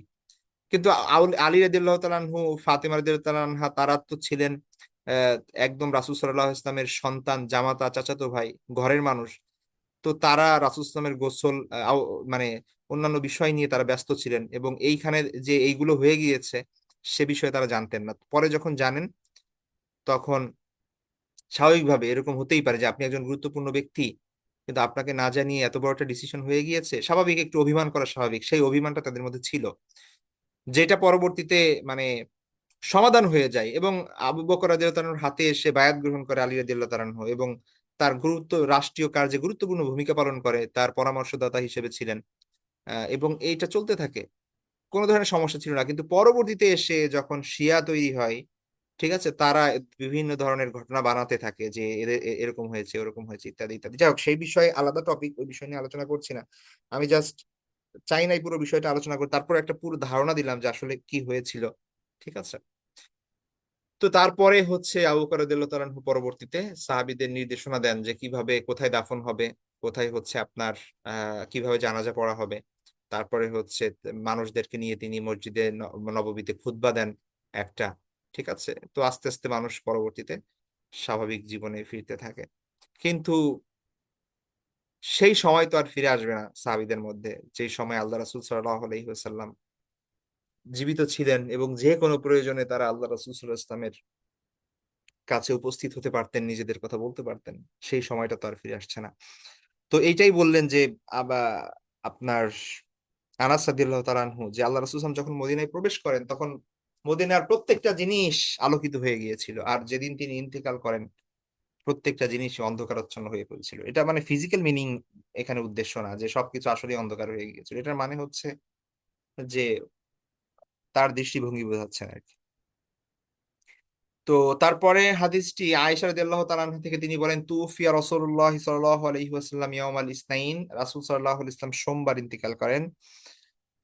তারপরে পরের হাদিসটি জাফর ইবনে মুহাম্মদ রাদিয়াল্লাহু তার পিতা হতে বর্ণনা করেন যে কবিদা রাসূলুল্লাহ সাল্লাল্লাহু আলাইহি ওয়াসাল্লাম ইয়াউমাল ইসনাইনি, রাসূল সাল্লাল্লাহু আলাইহি ওয়াসাল্লাম সোমবারে ইন্তেকাল করেন। ফামাকাসা যালিকা ইয়াউমা আল ইয়াউমা ওয়া সালাসাতাস ওয়া ইয়াউমাস সুলাসাই, লাইলাতাস সুলাসা, যে তিনি তারপরে কি করা হয় যে তিনি ওই আহ, একদিন এবং আপনার মঙ্গলবার মঙ্গলবারের রাত পর্যন্ত তিনি ওইভাবে দাফন কাফনের প্রস্তুতি চলে, ঠিক আছে। ওয়াদুফিনা মিনাল লাইল, এবং আপনার মঙ্গলবার রাতে গিয়ে তাকে কি করা হয়, দাফন করা হয়, ঠিক আছে।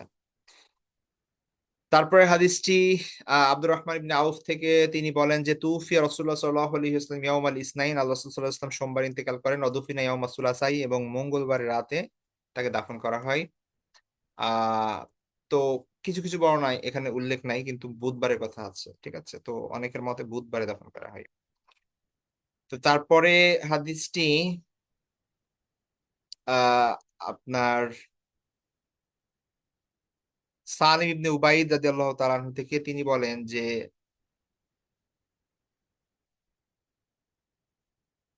উগমিয়া আলা রাসূলিল্লাহি সাল্লাল্লাহু আলাইহি ওয়াসাল্লাম ফি মারাদিহি, যে রাসূল সাল্লাল্লাহু আলাইহি মানে সালিম ইবনে উবাইদ হচ্ছে একজন তাবী, উনি বলেন যে কানাত লাহু সুহবা, যে একজন ওনা সরি, সালিম ইবনে উবাইদ হচ্ছে একজন সাহাবী, তিনি এমন একজন মানে এমন একজন মানুষ যার হচ্ছে সুহবা ছিল, মানে হচ্ছে যিনি সাহাবীদের অন্তর্ভুক্ত, আল্লাহ রাসূল সাল্লাল্লাহু আলাইহি ওয়াসাল্লাম সাক্ষাৎ পেয়েছেন আর কি।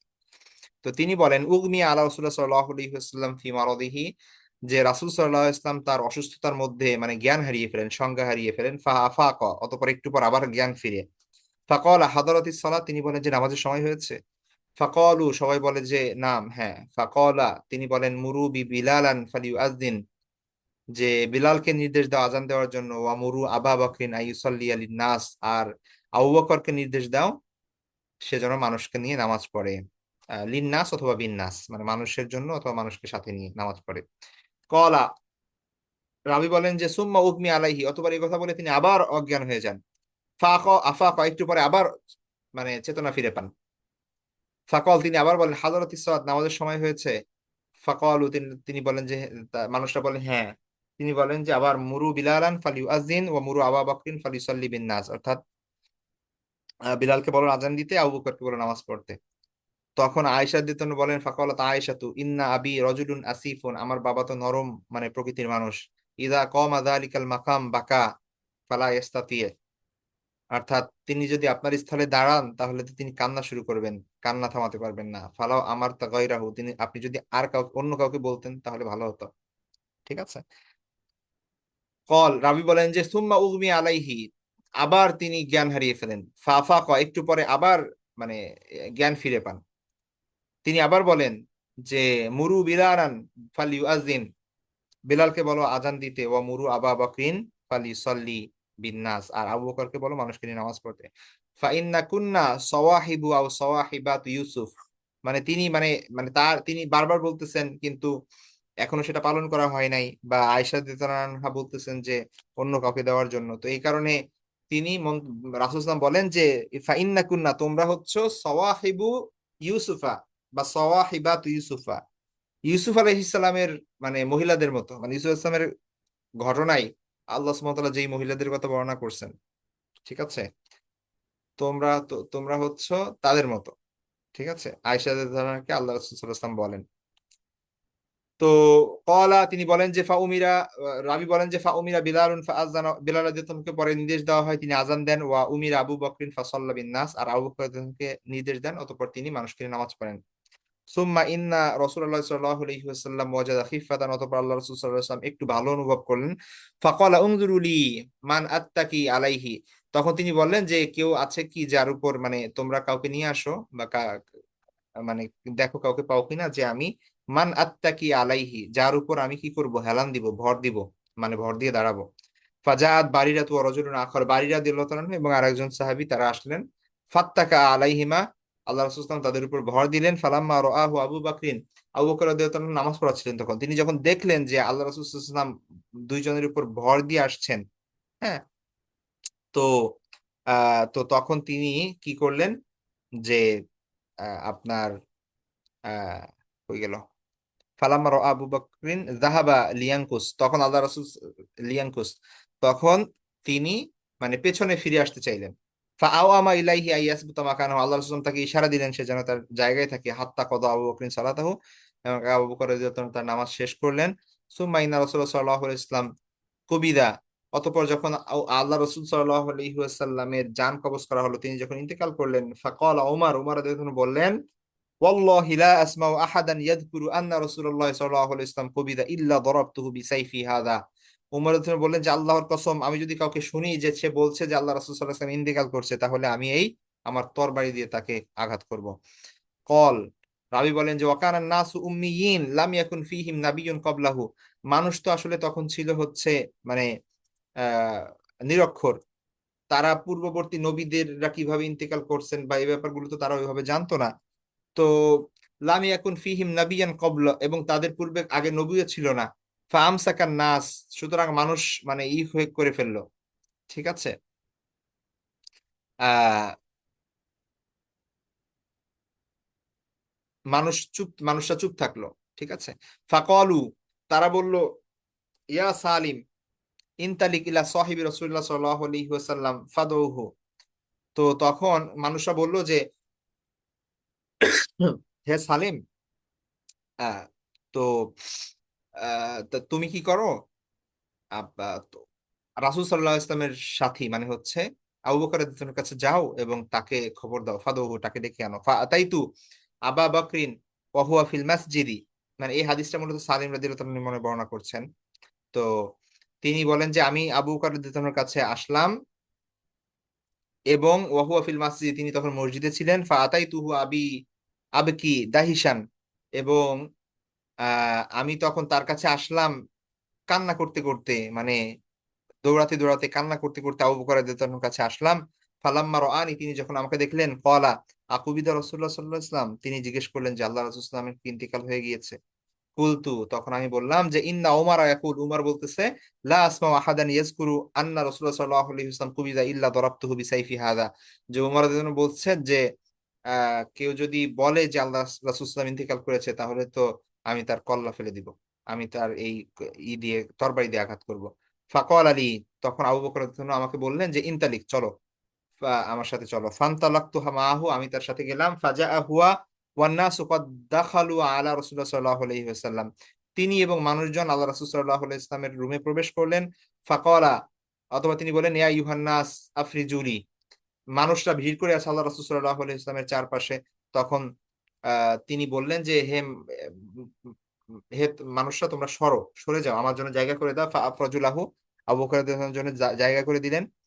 ফাজা হাত্তা আকাব্বা আলাইহি ওয়া মাসসাহু, অতঃপর আহ আবু বকর রাদিয়াল্লাহু তাআলা আনহু সেখানে ঝুঁকে পড়লেন আল্লাহ রাসূল সাল্লামের উপর এবং তাকে চুমু খেলেন, স্পর্শ করলেন এবং চুমু খেলেন। ফাকালা, এবং তখন তিনি পড়লেন, ইন্নাকা মাইয়িতুন ওয়া ইন্নাহুম মাইয়িতুন, সূরা জুমারের যে আয়াত, হ্যাঁ, যে নিশ্চয়ই আপনি মানে মৃত্যুবরণ, আহ মানে আপনিও মৃত্যুবরণ করবেন এবং অন্য সবাই মৃত্যুবরণ করবে, হ্যাঁ। তো সেই আয়াত আল্লাহ আবু বকর তিলাওয়াত করলেন। সুম্মা ক্বালু, এবং তিনি বললেন, ইয়া সাহিবা রাসূলিল্লাহ সাল্লাল্লাহু আলাইহি ওয়াসাল্লাম, এবং মানুষজন বলল যে হে আল্লাহ রাসূল সাল্লাল্লাহু আলাইহি ওয়াসাল্লামের সাথী, মানে হে আবু বকর রাদিয়াল্লাহু আনহু, আকুবিদা রাসূলুল্লাহ সাল্লাল্লাহু আলাইহি ওয়াসাল্লাম, আল্লাহ রাসূল সাল্লাল্লাহু আলাইহি ওয়াসাল্লাম কি সত্যিই মারা গেছেন? কল, তিনি বললেন, নাম, হ্যাঁ। ফাআলিমু আন কদ সাদাকা, অতঃপর মানুষরা বিশ্বাস করলো যে হ্যাঁ, যে আসলেই মারা গেছেন। কারণ মানুষ এতক্ষণ আসলে মানে বুঝতে পারছিল না, যে তারা দেখতেছে যে মারা গিয়েছেন, আবার উমর রাদিয়াল্লাহু আনহু বলতেছে মারা যাচ্ছিল না, কেউ আবার অন্যরকম আচরণ করছিল, তো মানে তাদেরকে কে সিওরিটি দেবে?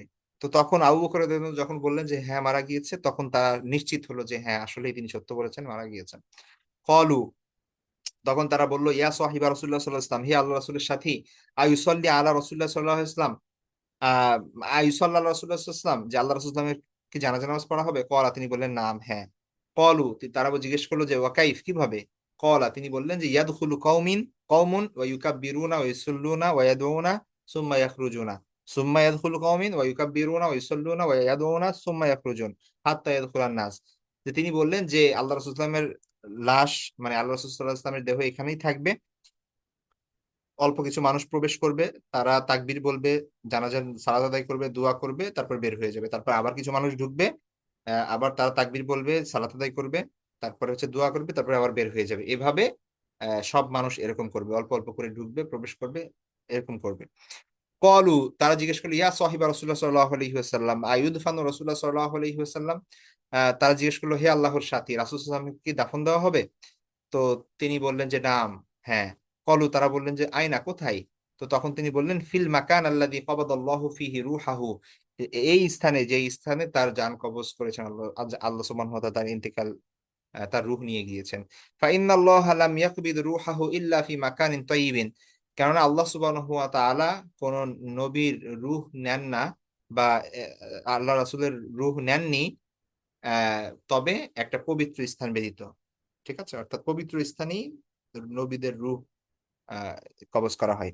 ফালিমু আন কদ সাদাকা, তখন মানুষরা বুঝতে পারলো যে আল্লাহ, আবু বকর রাদিয়াল্লাহু আনহু সত্য বলেছেন। সুম্মা আমারাহুম আইয়াগসিলাহু, অতঃপর তিনি মানুষদের নির্দেশ দিলেন যে আল্লাহ রাসূল সাল্লাল্লাহু আলাইহি ওয়াসাল্লামকে গোসল করার জন্য, সরি, হ্যাঁ, গোসল করার জন্য। বানু আবিহি, মানে আল্লাহ রাসূল সাল্লাল্লাহু আলাইহি ওয়াসাল্লামের নিকট আত্মীয়দেরকে, মানুষদেরকে তিনি নির্দেশ দিলেন যেন আল্লাহ রাসূল সাল্লাল্লাহু আলাইহি ওয়াসাল্লামের নিকট আত্মীয়রা যারা আছে, অর্থাৎ আলী রাদিয়াল্লাহু আনহু, তারা একদম ইমিডিয়েট ফ্যামিলি মেম্বার, ঠিক আছে, তারা যেন তার তার গোসল দেয়। ওয়াজতামাল মুহাজিরুন ইয়াতাশাওয়ারুন, আর মুহাজিরগণ পরামর্শ মিলিত হলো। ফাকালু, তারা বলল, ইনতালিক বিনা ইলা ইখওয়ানিনা মিনাল আনসার নুদখিলুহুম মা'ানা ফি হাদাল আমর, তারা বলেন যে চলুন আমরা আনসার সাহাবীদের, আমাদের ভাই আনসারদের কাছে যাই এবং তাদেরকেও এই বিষয়ে শরীক করি। ফাকালাতিল আনসার, আনসাররা বলল, মিন্না আমিরুন ওয়া মিনকুম আমির, মানে বিভিন্ন সে সময় পরামর্শ হচ্ছিল যে যে আমির কে হবে। তখন আনসারদের একজন পরামর্শ দিয়েছিলেন যে দুইজন আমির হোক, একজন তোমাদের মধ্যে থেকে, একজন আমাদের মধ্যে থেকে, ঠিক আছে। আহ তো তখন ফাকালা উমর ইবনে খাত্তাব, মান লাহু মিসলু হাদিহিস সালাস সানি ইসনাইনি ইজ হুমা ফিল গারি ইজ ইয়াকুলু, তো তখন আহ ওমর রাদিয়াল্লাহু আনহু বললেন যে কে ব্যক্তি আছে যার, মানে তিনটি মর্যাদার কথা উল্লেখ আছে, ঠিক আছে, এরকম এই তিনটি মর্যাদা আছে কার, এমন ব্যক্তি, মানে এমন ব্যক্তি কে আছে যে এই তিনটি মর্যাদার অধিকারী, ঠিক আছে। তো তখন মানে তিনি আবু বকর রাদিয়াল্লাহু আনহুর কথা বুঝালেন, যেহেতু সূরা তওবার মধ্যে আল্লাহ সুবহানাহু ওয়া তাআলা বলছেন সানিয়া ইসনাইনি ইয হুমা ফিল গারি, যে যখন ওই যে গারে সাউরের মধ্যে ছিল দুইজন, ওই দুইজনের দ্বিতীয় জন, অর্থাৎ আহ ইদ ইয়াকুলু লিসাহিবিহি, দ্বিতীয় জন তার সাথীকে বলছিল, লা তাহজান ইন্নাল্লাহা মা'ানা, ঠিক আছে। তো মানে এখানে আবু বকর রাদিয়াল্লাহু আনহু এবং আল্লাহ সুবহানাহু ওয়া তাআলা, আবু বকর রাদিয়াল্লাহু আনহু এবং আল্লাহ রাসূল সাল্লাল্লাহু আলাইহি ওয়াসাল্লামের ঘটনা সূরা তওবার মধ্যে উল্লেখ করেছেন। তো স্বয়ং আল্লাহ সুবহানাহু ওয়া তাআলা যার নাম কোরআনের মধ্যে নিয়েছেন এবং আল্লাহ রাসূল সাল্লাল্লাহু আলাইহি ওয়াসাল্লামের সাথী বলে উল্লেখ করেছেন, তাহলে তার মতো গুণের অধিকারী আর কে আছে, ঠিক আছে। তো সাহাবীদেরকে তিনি এই আয়াত শুনিয়ে, মানে সূরা তাওবার এই আয়াতের প্রেক্ষাপট হচ্ছে মক্কা থেকে মদিনায় হিজরত করার সময় আল্লাহ রাসূল সাল্লাল্লাহু আলাইহি ওয়াসাল্লাম এবং আবু বকর রাদিয়াল্লাহু আনহু যে গারে সাউরের মধ্যে ছিলেন, এবং সেই সময়ে যখন কাফেররা অনেক নিকটবর্তী চলে আসে, তখন আবু বকর রাদিয়াল্লাহু আনহু খুব আতঙ্কিত ছিলেন, ভয়ে ছিলেন। তো তখন আল্লাহ রাসূল সাল্লাল্লাহু আলাইহি ওয়াসাল্লাম তাকে বলেছিলেন যে লা তাহজান ইন্নাল্লাহা মা'ানা, তুমি দুশ্চিন্তা করো না, কারণ আল্লাহ সুবহানাহু ওয়া তাআলা আমাদের সাথে আছে, ঠিক আছে। তো আহ তো এই যে আয়াত, এই আয়াতে সেই কথা উল্লেখ করা হয়েছে যে যখন ওই সেই গুহার মধ্যে দুইজনে ছিল এবং একজন আরেকজনকে বলছিল যে লা তাহজান ইন্নাল্লাহা মা'ানা, তো এই যে দ্বিতীয় জনের কথা যে উল্লেখ আছে, এটা কে? তো এইখানে তখন আহ এই আয়াতটা বলে উমর রাদিয়াল্লাহু তাআলা আনহু সাহাবীদেরকে বললেন যে মান হুমা, এই দুইজন ব্যক্তি কে, কারা? হ্যাঁ, মানে তিনি বোঝালেন যে এখানে আল্লাহ সুবহানাহু ওয়া তাআলা স্বয়ং কোরআনে আবু বকর রাদিয়াল্লাহু আনহুর কথা উল্লেখ করেছেন যে তিনি হচ্ছেন যে আল্লাহ রাসূলের সাথী, সাহেবী। ঠিক আছে, সুতরাং তার থেকে বেটার আমির আর কে হতে পারে? এই কথা বলে সুম্মা বাসাতা ইয়াদাহু ফাবায়াহু ওয়া বায়াহু নাস বায়াতান হাসানাতান জামিলাতান। অতঃপর তিনি কি করেন? আহ আহ, তার হাত প্রসারিত করে আবু বকর রাদিয়াল্লাহু আনহুর হাতে রাখেন, এবং আবু বকর রাদিয়াল্লাহু আনহু তাকে বায়াত, তিনি আবু বকর রাদিয়াল্লাহু আনহুর হাতে বায়াত হন, এবং তারপরে বায়াহুন নাসু, মানুষরা তার দেখা দেখি আবু বকর রাদিয়াল্লাহু আনহুর হাতে বায়াত হন, এবং সেই বায়াতটা ছিল একটা সুন্দর বায়াত, চমৎকার বায়াত। ঠিক আছে, তারপরের হাদিসটি হচ্ছে আনাস ইবনে মালিক রাদিয়াল্লাহু আনহু থেকে, তিনি বলেন যে লাম্মা ওয়াজাদা, আচ্ছা একটা জিনিস বলে নেই, সেটা হচ্ছে এখানে একটা একটা জিনিস দিয়েছে, হয়তো আপনারা মনে করতে পারেন এটার মানে কি। যেখানে আল্লাহ রাসূল সাল্লাল্লাহু আলাইহি ওয়াসাল্লাম আয়েশা রাদিয়াল্লাহু তাআলাকে বলেছেন যে তোমরা তো হচ্ছে ইউসুফ আলাইহিস সালামের কিসের মতো, মানে মহিলাদের মতো, অর্থাৎ এখানে স্কলাররা বলেন যে এটা দ্বারা আল্লাহ রাসূল সাল্লাল্লাহু আলাইহি ওয়াসাল্লাম বুঝিয়েছেন জুলাইখা, আহ জুলাইখার কথা বোঝাচ্ছেন, বা হচ্ছে ওই যে আজিজে মিশরের যে ওয়াইফ, তার কথা বোঝাচ্ছে। অর্থাৎ আহ মুহাদ্দিসে কেরাম বলেন মূলত এখানে বোঝানো হচ্ছে যে ওই যে আহ আল্লাহ রাসূল সাল্লাল্লাহু আলাইহি ওয়াসাল্লাম আবু বকর রাদিয়াল্লাহু আনহুকে বারবার বলতেছেন যে আবু বকর রাদিয়াল্লাহু আনহুকে বলো তিনি যেন নামাজ পড়ান। আয়েশা রাদিয়াল্লাহু তাআলা আনহু বলতেছে যে আমার বাবা তো নরম দিলের অধিকারী, হ্যাঁ নরম স্বভাবের মানুষ, তিনি আপনার জায়গায় নামাজে দাঁড়ালে তিনি কান্না করতে থাকবেন, আর একজনকে দেন। তো তিনি বোঝাচ্ছেন যে এটা আয়েশা রাদিয়াল্লাহু তাআলা মুখে বলছেন, কিন্তু অন্তরে কিন্তু ঠিকই চাচ্ছেন তার বাবাই যেন নামাজ পড়ান। যেটা আবার অন্য হাদিস দ্বারা প্রমাণিত যে আয়েশা রাদিয়াল্লাহু তাআলা নিজে বলতেছেন যে আমি চাচ্ছিলাম যে আল্লাহ রাসূল সাল্লাল্লাহু আলাইহি ওয়াসাল্লাম যেন আবার বলেন এটা, ঠিক আছে, মানুষ যেন সবাই শুনে। ঠিক আছে, তো এই হচ্ছে বিষয়। তো তিনি এই এই কথা বললেন যে তোমরা মুখে একটা বলো আর অন্তরে একটা থাকে। ঠিক আছে, যেমনি ভাবে ইউসুফ আলাইহিস ইসলামকে দেখানোর জন্য ওই যে আহ জুলাইখা অন্য মহিলাদেরকে দাওয়াত দেয়, দাওয়াত তো দেয় এমনি করে খাবারের জন্য দাওয়াত দেয়, কিন্তু তার উদ্দেশ্য ছিল যে তো তারা ইউসুফ আলাইহিস ইসলামের সৌন্দর্য দেখে আর কি। তো মুখে একটা বলছে কিন্তু মনে আর একটা উদ্দেশ্য নিচ্ছে। তো এই কারণে আল্লাহ রাসূল ইসলাম বললেন যে তোমরা তো ইসের মতো, কি বলে, ইউসুফের আলাইহিস সালাম, ইউসুফের ওই মহিলাদের মতো আর কি, ইউসুফ আলাইহিস সালামের ঘটনায় যে মহিলার কথা উল্লেখ করা হয়েছে। তো এটা বললেন আর কি। আচ্ছা, তারপরে যে হাদিসটি সেটা হচ্ছে আনাস ইবনে মালিক রাদিয়াল্লাহু আনহু থেকে, তিনি বলেন যে লাম্মা ওয়াজাদা রাসূলুল্লাহ সাল্লাল্লাহু আলাইহি ওয়াসাল্লাম মিন কুরাবিল মাউতি মা ওয়াজাদ, যে আল্লাহ রাসূল সাল্লাল্লাহু আলাইহি ওয়াসাল্লাম যখন মৃত্যু কষ্ট ভোগ করছিলেন, হ্যাঁ মৃত্যুর পূর্বে যখন কষ্ট পাচ্ছিলেন, তখন ক্বালাত ফাতিমা, তো ফাতিমা রাদিয়াল্লাহু তাআলা আনহা বললেন ওয়াকরাবা, সরি ওয়াকারবা, মানে হচ্ছে আহ কি বলে যে হাই আমার বাবার কতই না কষ্ট হচ্ছে, মানে এটা বোঝানোর জন্য এই ফ্রেজ ব্যবহার করা হয়, হ্যাঁ, যে হাই কতই না কষ্ট হচ্ছে। ফাকালা নবী সাল্লাল্লাহু আলাইহি ওয়াসাল্লাম, আল্লাহ রাসূল তখন বললেন যে লা কারবা আলা আবিকা ইয়াউম বাদাল ইয়াউম, যে আজকের পরে তোমার বাবার আর কোনো কষ্ট থাকবে না। ঠিক আছে, ইন্নাহু কদ হাদারা মিন আবিকি মা লাইসা বিতারিকিন মিনহু আহাদান আল মুওয়াফাত ইয়াউমাল কিয়ামা। আল্লাহ রাসূল বললেন যে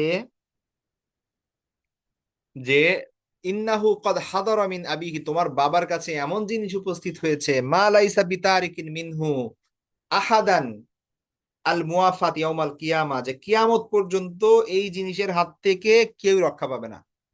ঠিক আছে, মানে মৃত্যু এমন একটা জিনিস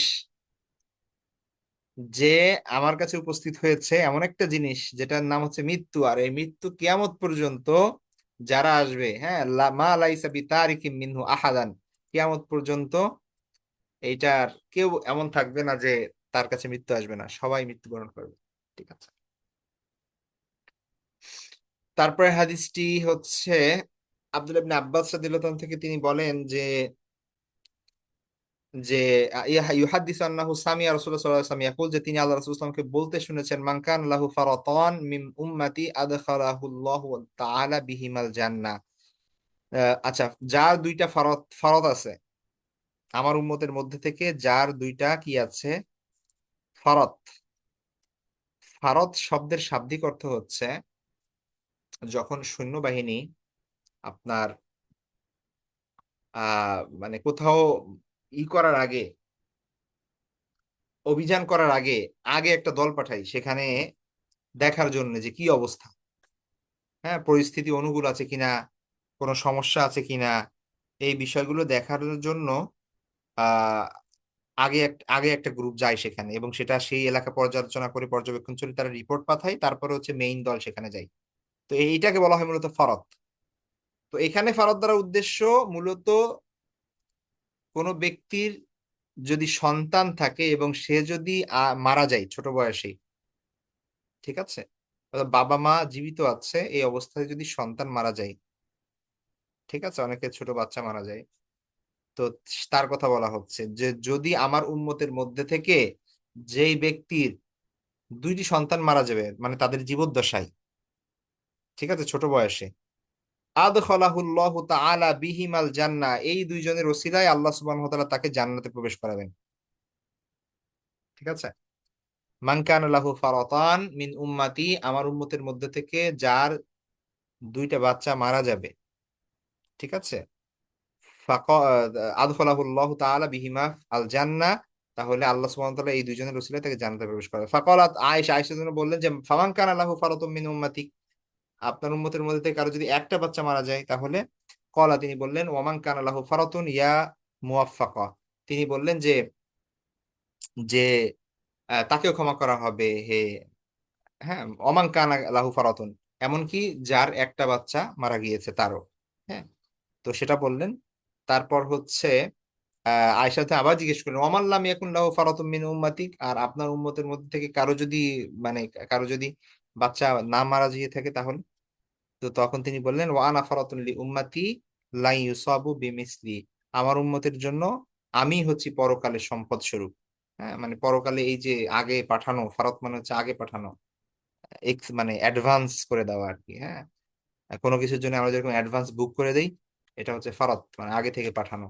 তো তিনি বললেন যে আমার উম্মতের পরকালের সম্পদ বা এই যে আগে পাঠানো যে বিষয়, এটা আমি নিজে, হ্যাঁ, আনা ফারাতুন লি উম্মতি লা ইউসাবু বিমিসলি, হ্যাঁ, মানে লা ইউসাবু মানে হচ্ছে তারা কখনোই কষ্ট পাবে না, বিমিসলি মানে আমার,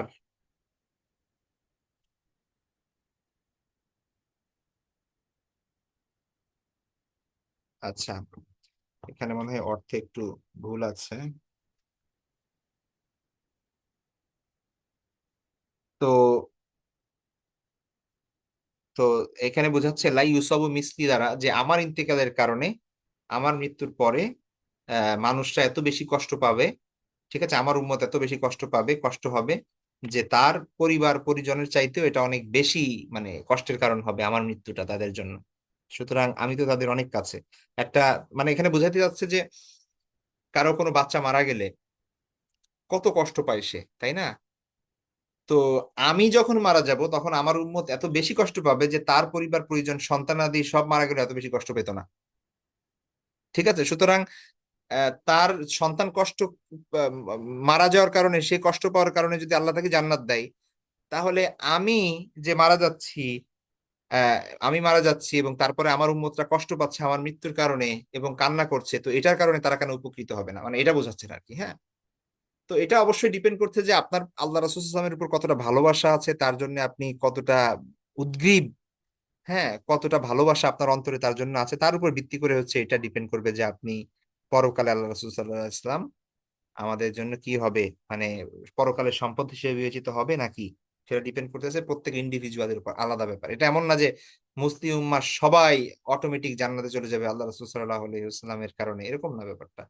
ঠিক আছে, যার যতটুকু ভালোবাসা আছে সেই ভালোবাসা অনুযায়ী সে ততটুকু প্রতিদান পাবে। আচ্ছা, তারপরে চ্যাপ্টার হচ্ছে রাসূল সাল্লাল্লাহু আলাইহি ওয়াসাল্লামের মিরাস।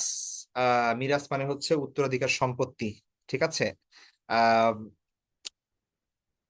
আচ্ছা, এখানে সামনে কিছু হাদিস আসবে যেগুলোর কিছু এক্সপ্লেনেশন দরকার, সেটা একটু বলে নেই। প্রথমত, আমাদের লেট হচ্ছে আজকে, তো লেট হলেও কিছু করার নাই, আমরা আজকে শেষ করব যতটুকু সময় যাক।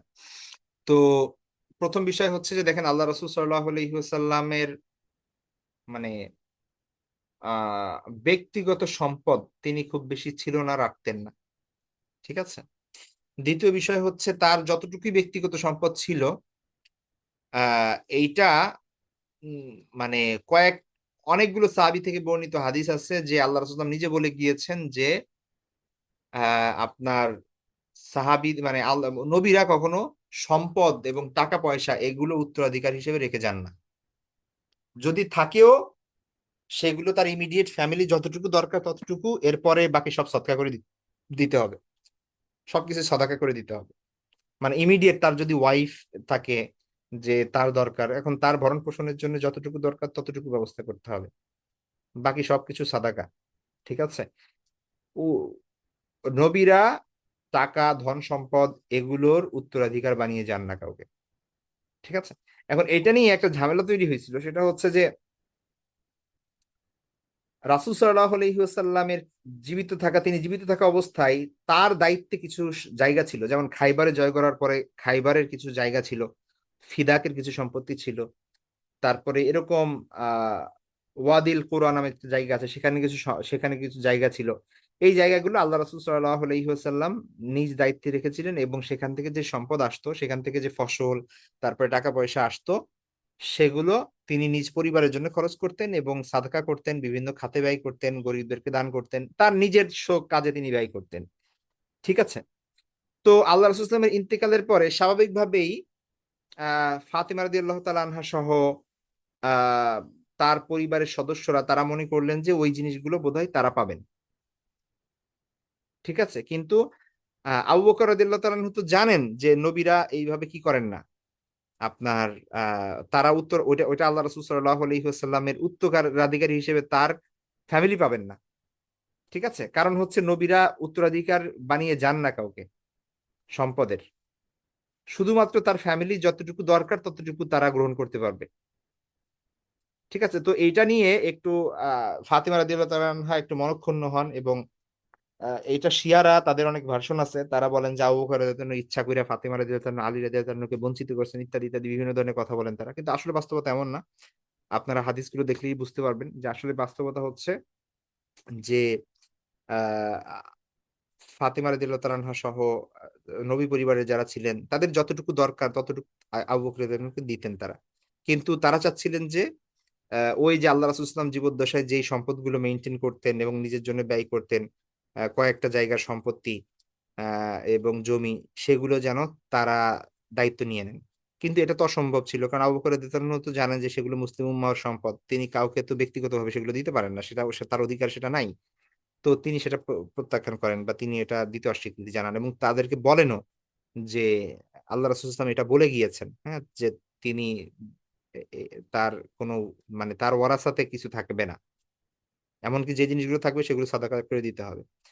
তো এটা নিয়ে একটু মনোমালিন্যতা হয় আর কি। হ্যাঁ, পরবর্তীতে যদিও যেহেতু ফাতিমা রাদিয়াল্লাহু তাআলা আনহা খুব বেশি দিন আহ বেঁচে থাকেননি, হ্যাঁ, রাসূল সাল্লাল্লাহু আলাইহি ওয়াসাল্লামের ইন্তেকালের 6 মাস পরেই তিনি ইন্তেকাল করেন।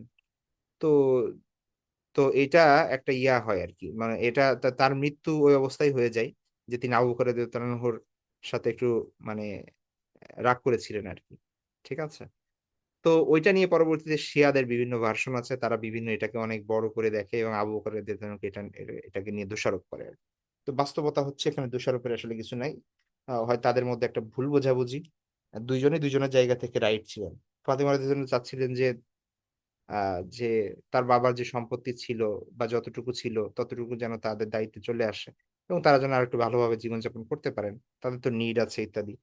আবার আবু বকর রাদিয়াল্লাহু তাআলা তার কাছে হাদিস স্পষ্ট ছিল যে না, এটা ওইভাবে দেওয়া যাবে না উত্তরাধিকার সম্পত্তি হিসেবে। হ্যাঁ হ্যাঁ, তবে তাদের যতটুকু প্রয়োজন সেই অনুযায়ী দিবে তিনি। এমনকি আলী রাদিয়াল্লাহু তাআলা আনহুকে পর্যন্ত তিনি ওই দায়িত্বে দিয়েছিলেন। আব্বাস রাদিয়াল্লাহু তাআলা আনহুকে সে দায়িত্বে দিয়েছিলেন, ওই পরিবারের সদস্যদেরকে ওই দায়িত্বে রেখেছিলেন যেন তারা ওইটা দেখাশোনা করে। কিন্তু এটা মুসলিম উম্মাহর সম্পদ, তাদের ব্যক্তিগত মালিকানা না।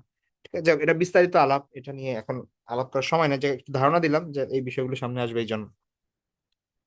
তো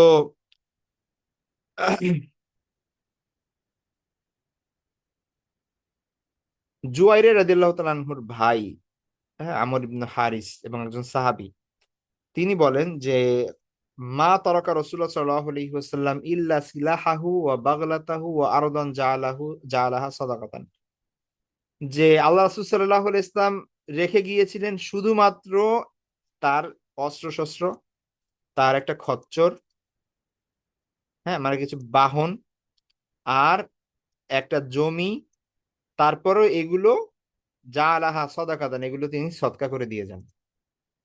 ঠিক আছে, মানে আল্লাহ রাসূল সাল্লাল্লাহু আলাইহি ইসলাম অস্ত্র শস্ত্র, কিছু বাহন এবং কিছু ভূমি ছাড়া আর কিছু রেখে যান নাই, তাও আবার তিনি এগুলো সাদাকা করে দিয়ে যান।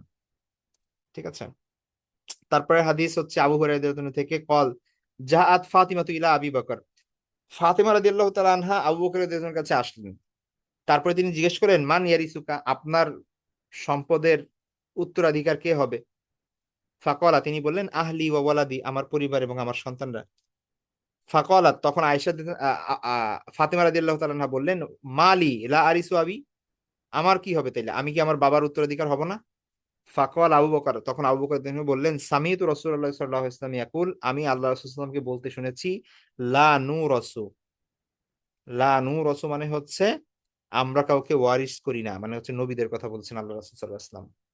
ওয়ালাকিন্নী আউলু মান কানা রাসূলুল্লাহ সাল্লাল্লাহু আলাইহি ওয়াসাল্লাম ইয়াউলুহু, তবে আবু বকর রাদিয়াল্লাহু আনহু বললেন যে অবশ্যই আমি ওই ওই সব লোকদের খেয়াল রাখবো যারা যাদেরকে আল্লাহ রাসূল সাল্লাল্লাহু আলাইহি ওয়াসাল্লাম খেয়াল রাখতেন, অর্থাৎ আল্লাহ রাসূল সাল্লাল্লাহু আলাইহি ওয়াসাল্লাম জীবিকা নির্ধারণ করে দিয়ে গিয়েছেন যাদের, আমিও তাদের খেয়াল রাখবো, আমিও তাদেরকে সেই পরিমাণ দিব, কোনো সমস্যা নাই। ওয়া উনফিকু আলা মান কানা রাসূলুল্লাহ সাল্লাল্লাহু আলাইহি ওয়াসাল্লাম ইনফিকু আলাইহি, আল্লাহ রাসূল সাল্লাল্লাহু আলাইহি ওয়াসাল্লাম যেই সব ক্ষেত্রে টাকা খরচ করতেন আমিও সেই সব জায়গায় টাকা খরচ করব, কোনো সমস্যা নাই। ঠিক আছে, অর্থাৎ তোমাদের প্রয়োজন যা লাগে আমি সেটা পূরণ করবো, কোনো সমস্যা নাই, কিন্তু ওই সম্পদগুলো যেগুলো আল্লাহ রাসূল সাল্লাল্লাহু আলাইহি ওয়াসাল্লাম রেখে গিয়েছেন সেগুলো ওয়ারিশ সূত্রে তোমরা পাবে না, ওইটা নবীরা ওয়ারিশ বানান না কাউকে।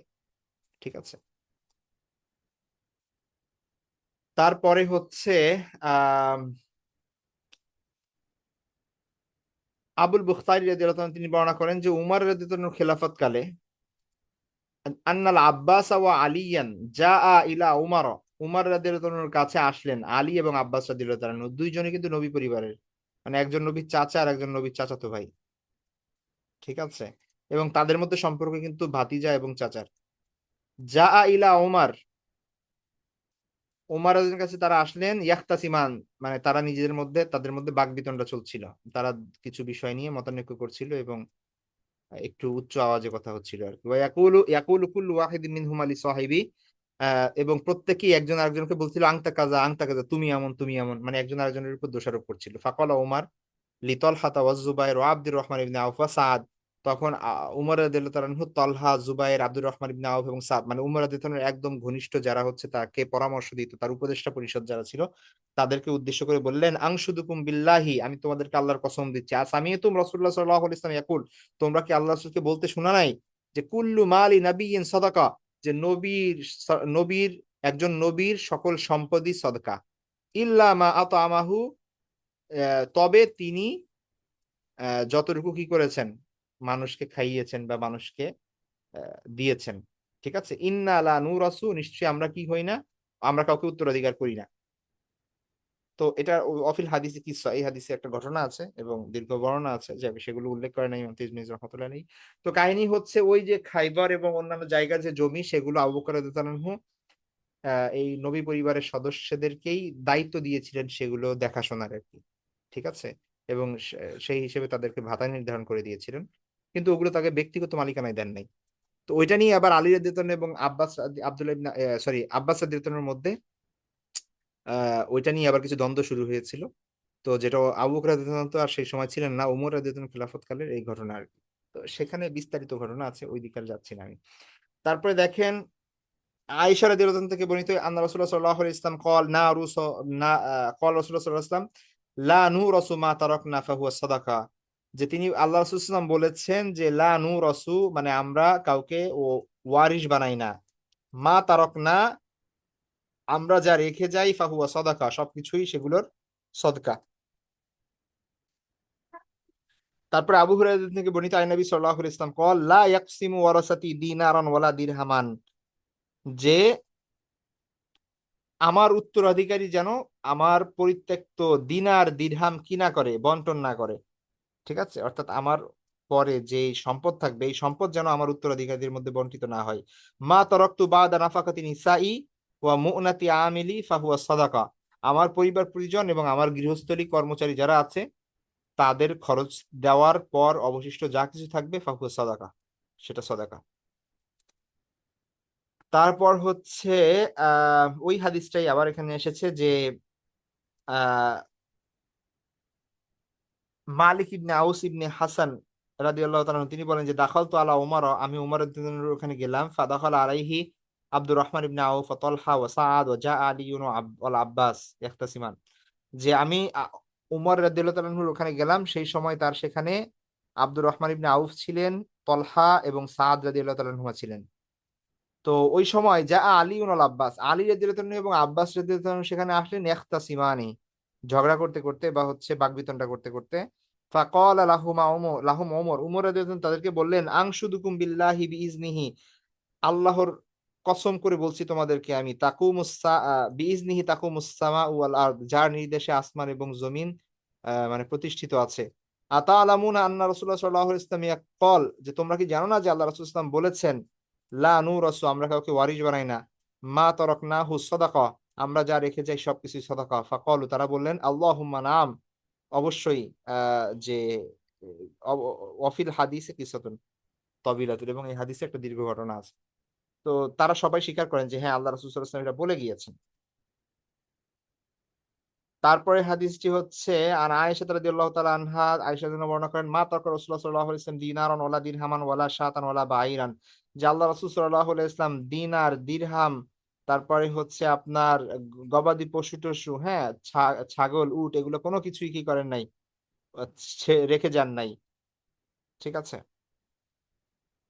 তারপরের চ্যাপ্টার হচ্ছে বাবু মাজা ফি রুইয়াতি রাসূলুল্লাহ সাল্লাল্লাহু আলাইহি ওয়াসাল্লাম ফিল মানাম, আল্লাহ রাসূল সাল্লাল্লাহু আলাইহি ওয়াসাল্লামকে স্বপ্নে দেখার আহ, ব্যাপারে যে হাদিসগুলো বর্ণিত হয়েছে। প্রথম হাদিসটি হচ্ছে আব্দুল্লাহ ইবনে মাসউদ রাদিয়াল্লাহু তাআলা আনহু থেকে, তিনি বলছেন যে রাসূল সাল্লাল্লাহু আলাইহি ওয়াসাল্লাম বলেছেন মান রাআনি ফিল মানামি ফাকাদ রাআনি ফা ইন্না শাইতানা লা ইয়াতামাসসালু বি, স্বপ্নে যে আমাকে দেখলো সে বাস্তবেই আমাকে দেখলো, কেননা শয়তান আমার কি করতে পারে না, আমার আকৃতি ধারণ করতে পারে না। তারপরে হাদিসটি হচ্ছে একই হাদিস আবু হুরায়রা থেকে যে মান রাআনি ফিল মানামি ফাকাদ রাআনি, যে স্বপ্নে আমাকে দেখলো সে সত্যি আমাকে দেখলো, ফা ইন্না শাইতানা লা ইয়াতাওয়াসসারু, কেননা শয়তান আমাকে কি করতে পারে না, শয়তান সুরত ধরতে পারে না, আকৃতি ধারণ করতে পারে না, অথবা তিনি বলেছেন লা ইয়াতাশাব্বাহু বি, আমার অনুরূপ সাজতে পারে না শয়তান। ঠিক আছে। তারপরে হাদিসটি এসেছে আহ মালিক আল আশজাই তার পিতা থেকে বর্ণনা করেন যে রাসূল সাল্লাল্লাহু আলাইহি ওয়াসাল্লাম বলেছেন মান রাআনি ফিল মানাম ফাকাদ রাআনি, যে স্বপ্নে আমাকে দেখলো সে সত্যি আমাকে দেখলো। তারপরে হাদিসটি আবু হুরায়রা থেকে, তিনি বলেন যে রাসূল সাল্লাল্লাহু আলাইহি ওয়াসাল্লাম বলেছেন মান রাআনি ফিল মানামি ফাকাদ রাআনি, যে স্বপ্নে আমাকে দেখলো সে সত্যি আমাকে দেখলো, ফা ইন্না শাইতানা লা ইয়াতামাসসালু নি, কারণ শয়তান আমাকে আমার রূপ ধারণ করতে পারে না। তারপরে হাদিসটি হচ্ছে ইয়াজিদ আল ফারসি তার থেকে বর্ণিত, ওয়াকানা ইয়াকতুবুল মাসাহিফ, তিনি হচ্ছেন সাহাবীদের যুগে ওই ইয়া লিখতেন, আপনার কোরআন লিখতেন, হাতে লিখতেন আর কি, হ্যাঁ, তার কাজ ছিল এটা।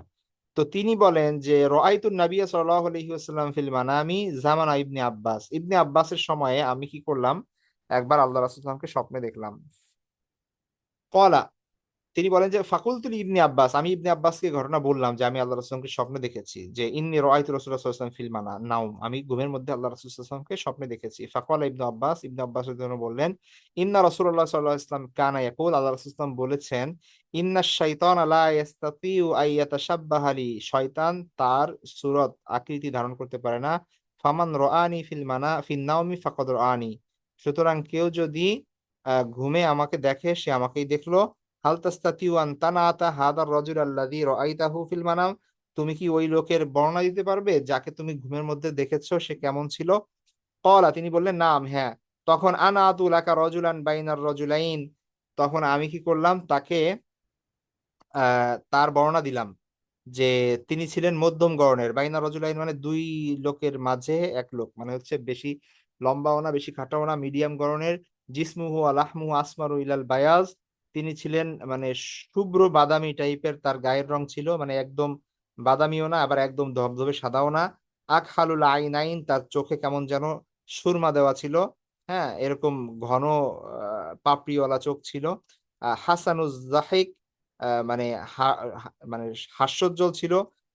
জামিলু দাওয়া ইরিল ওয়াজহি, সুন্দর গোলাকার চেহারা ছিল। মালাআত লিহিয়াতুহু মা বাইনা হাদিহি লা হাদিহি, তার দাড়ি ঘন ছিল এবং এটা এই পর্যন্ত দেখাচ্ছিলেন যে এই পর্যন্ত চলে এসেছিল।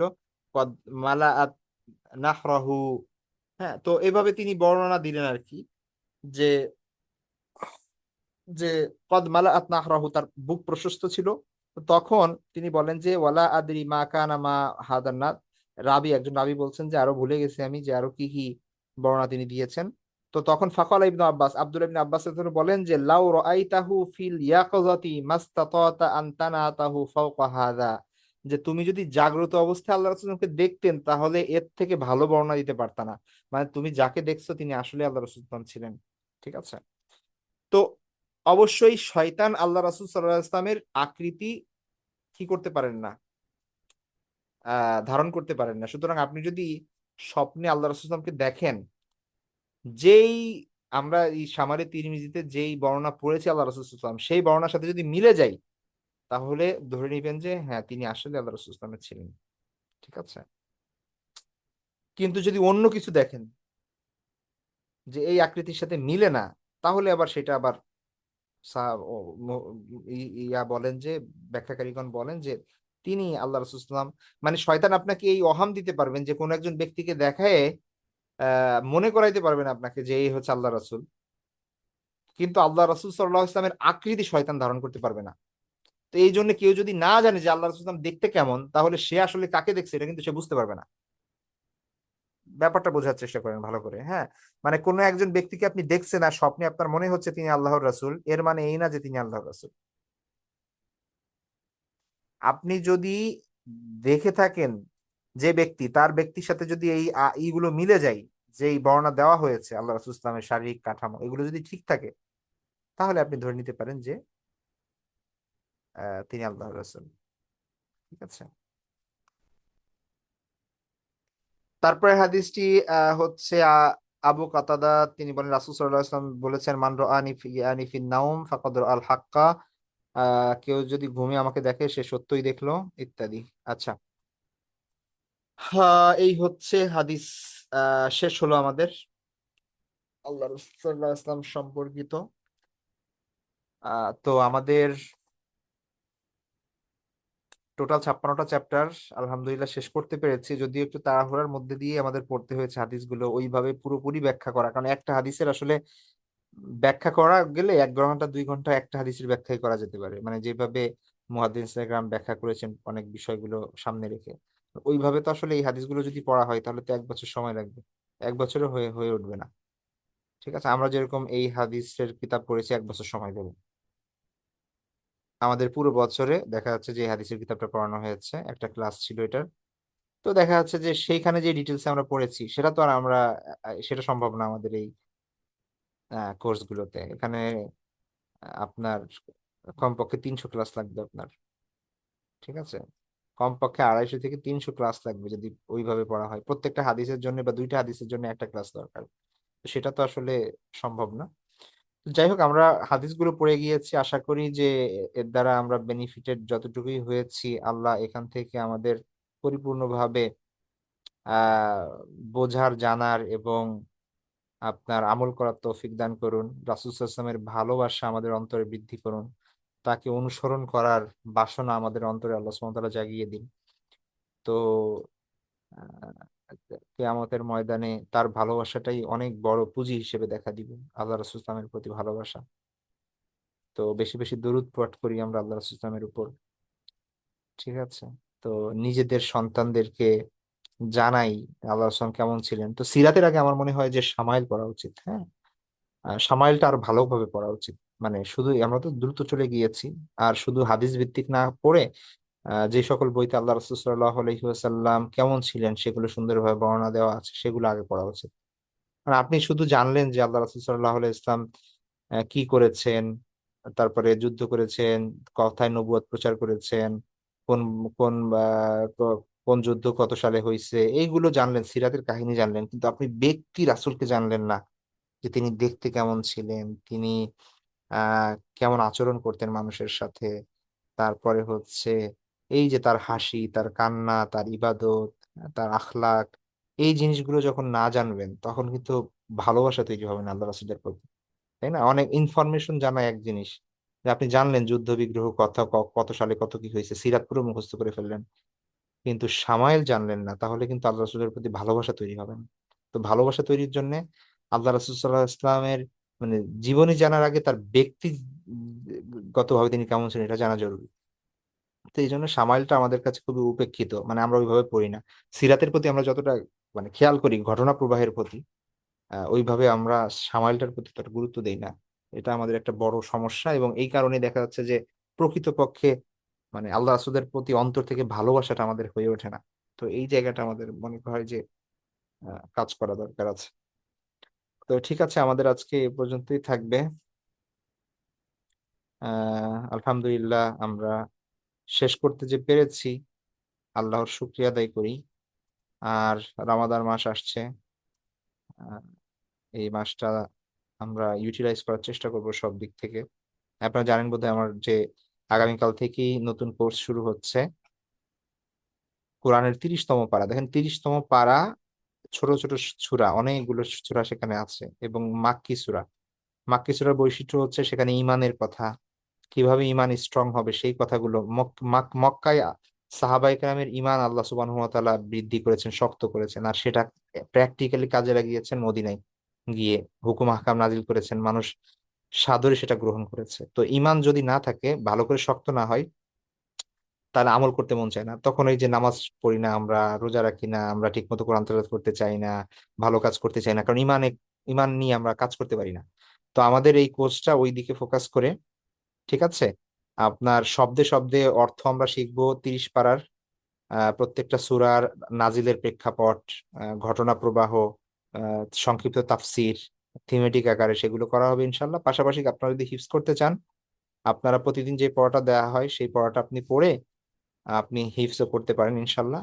হিফজের পড়াশোনার জন্য আমরা আলাদা টাইম দিয়ে দিব।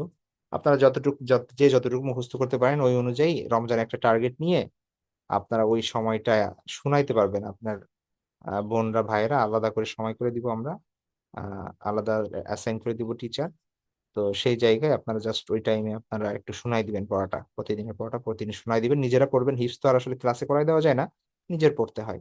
ক্লাসে শুধুমাত্র 30 পারার পুরোটা আমরা ইনশাল্লাহ চেষ্টা করব অর্থ ভালো ভালো বুঝে বুঝে। আর 30 পারা যেহেতু আমাদের অনেকের 30 পারার অনেক সূরা মুখস্থ নামাজের মধ্যে আমরা পড়ি, সুতরাং অর্থ যদি ভালো করে জানা থাকে তাহলে নামাজের মধ্যে মনোযোগ আমরা দিতে পারবো ইনশাল্লাহ। তো আশা করি ক্লাসটা উপকারী হবে। তো আপনারা ইনশাল্লাহ যারা রেজিস্ট্রেশন করেন নাই আজকের মধ্যে রেজিস্ট্রেশন করে ফেলবেন ইনশাল্লাহ। আগামীকাল সকাল 9টা থেকে ক্লাস আমাদের, ঠিক আছে? তো যেহেতু আমাদের আজকে লাস্টে ক্লাস, কারো যদি কোনো কোশ্চেন থাকে সংক্ষেপে 2-1টা কোশ্চেন করতে পারেন, আমি তারপর ক্লাস শেষ করে দেবো ইনশাল্লাহ। আসসালামু আলাইকুম ওস্তাদ। আমি একটা ছোট্ট প্রশ্ন করতে চাই কুনুতে নাজেলা নিয়ে। আমরা তো জানি কুনুতে নাজেলা পড়তে হয় যদি কোনো প্রাকৃতিক দুর্যোগ বা কাফেরদের থেকে কোনো বিপদ আসে। এখন আমাদের দেশে যেই সাম্প্রতিক বিপদটা চলতেছে, বা রাস্তায় বের হওয়া যায় না, চুরি ডাকাতি হয়, এইটার জন্য কি আমরা কুনুতে নাজেলা পড়তে পারি? আহ কোন কোন পার্টিকুলার মানে কোন যে নাজেলা যেটা আল্লাহ রাসূল করেছেন সেটা হচ্ছে, দেখেন আপনারা হয়তোবা জানেন কিছু ঘটনা এমন ঘটেছে যে আল্লাহ রাসূল সাল্লাল্লাহু আলাইহি ওয়াসাল্লামের সাহাবীদেরকে মানে নির্মম ভাবে বিশ্বাসঘাতকতা করে হত্যা করা হয়েছে। তো এরকম কিছু ঘটনা ঘটে। তো সেই সময়ে আহ ওই দুর্যোগকালে আল্লাহ রাসূল সাল্লাল্লাহু আলাইহি ওয়াসাল্লাম প্রতিদিন ফজরের নামাজে কুনুতে নাজেলা পড়তেন, ঠিক আছে? তো কুনুতে নাজেলা ফজরের নামাজের মানে দ্বিতীয় রাকাতে রুকু থেকে উঠে দাঁড়িয়ে তখন তিনি পড়েছেন। সহিহ বুখারীতে এবং সহিহ মুসলিমে এই ধরনের বর্ণনা আছে। তো আহ আমরা মনে করি যে কাফের মুশরিক বা জালিমদের পক্ষ থেকে যদি পার্টিকুলার কোনো হুমকি বা কোনো ধরনের আসে, আক্রমণ আসে, বা হচ্ছে আপনার আসমানি এমন কোনো বিপদের মুখোমুখি হয় যেটা আসলে খুবই ডেঞ্জারাস বিষয়, তাহলে সেই ক্ষেত্রে কুনুতে নাজিলা পড়া উচিত, ঠিক আছে? বাকি হচ্ছে আহ এটা যেহেতু একটা সিরিয়াস বিষয়, যে কোনো সমস্যার কারণে এটা পড়ার নেই। ঠিক আছে। আর পার্টিকুলার বিষয় এই ধরনের সমস্যা তো সবসময় থাকে। এখন খবরে একটু বেশি আসতেছে চুরি ছিনতাই যে বিষয়গুলো, এগুলো তো সবসময় চলে। আর আপনি স্পেসিফিক কার বিরুদ্ধে বদদোয়া করবেন? কুরুতে নাজিলা হচ্ছে স্পেসিফিক কারোর জন্য বদদোয়া করো, কোনো জাতির জন্য, কোনো দলের জন্য। তো আপনি এখন কার ব্যাপারে বদদোয়া করবেন? আর এটা সিরিয়াস বদদোয়া, যে বদদোয়া একদম মানে তো আমার মনে হয় না এই জায়গায় করার দরকার আছে। আর এখানে আপনি আপনার বিরুদ্ধে কারা, মানে আলাদা কোনো দল বা এরকম কোনো কিছু তো না। তো আমার মনে হয় না এই জায়গাটাই করার দরকার আছে। যদি এটা কাফের শক্তি হয়, মুশরিক শক্তি হয় এবং ইসলামের বিরুদ্ধে অবস্থান হয়, এমন সিচুয়েশন হয়, আপনি যেমন ধরেন গাজার মুসলমানরা ইসরায়েলের জন্য করে, বা আপনি এই সিচুয়েশনে ইসের জন্য করা, ইসরায়েলের বিরুদ্ধে করা, এই ধরনের জিনিস হতে পারে। কিন্তু এই যে ছিনতাই হচ্ছে, চুরি হচ্ছে, এদের কার জন্য করবেন আপনি? তো এটা আসলে ওইভাবে আমার মনে হয় না যে এই এই জন্য করার দরকার আছে এখন। ঠিক আছে, আর কারো বিষয়? যে আসসালামু আলাইকুম। ওয়ালাইকুম স্যার, আসসালাম। প্রশ্ন করতে চাই যে আমার আব্বা আম্মা দুইজনই বেঁচে নাই, আমরা বোনরা মিলে রোজার মাসে একটা কোরআন এরকম মিলে খতম করি, তাহলে এটা কি ঠিক হবে? দেখেন, এই বোনরা মিলে এগুলো কোরআন খতম করার করতে পারেন চাইলে, ঠিক আছে। ঠিক বেঠিকের প্রশ্ন না, এখানে কথা হচ্ছে যে আপ মানে নেককার সন্তান থাকলে বাবা মা তাদের থেকে উপকৃত হয়।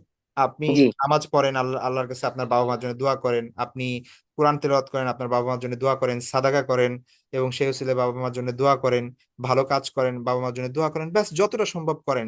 কিন্তু এটা ফিক্স করে নেওয়া আমি এটা কোরআন খতম দিতে হবে আর এটাকে মনে করা যে দায়িত্ব শেষ, এরকম না করা।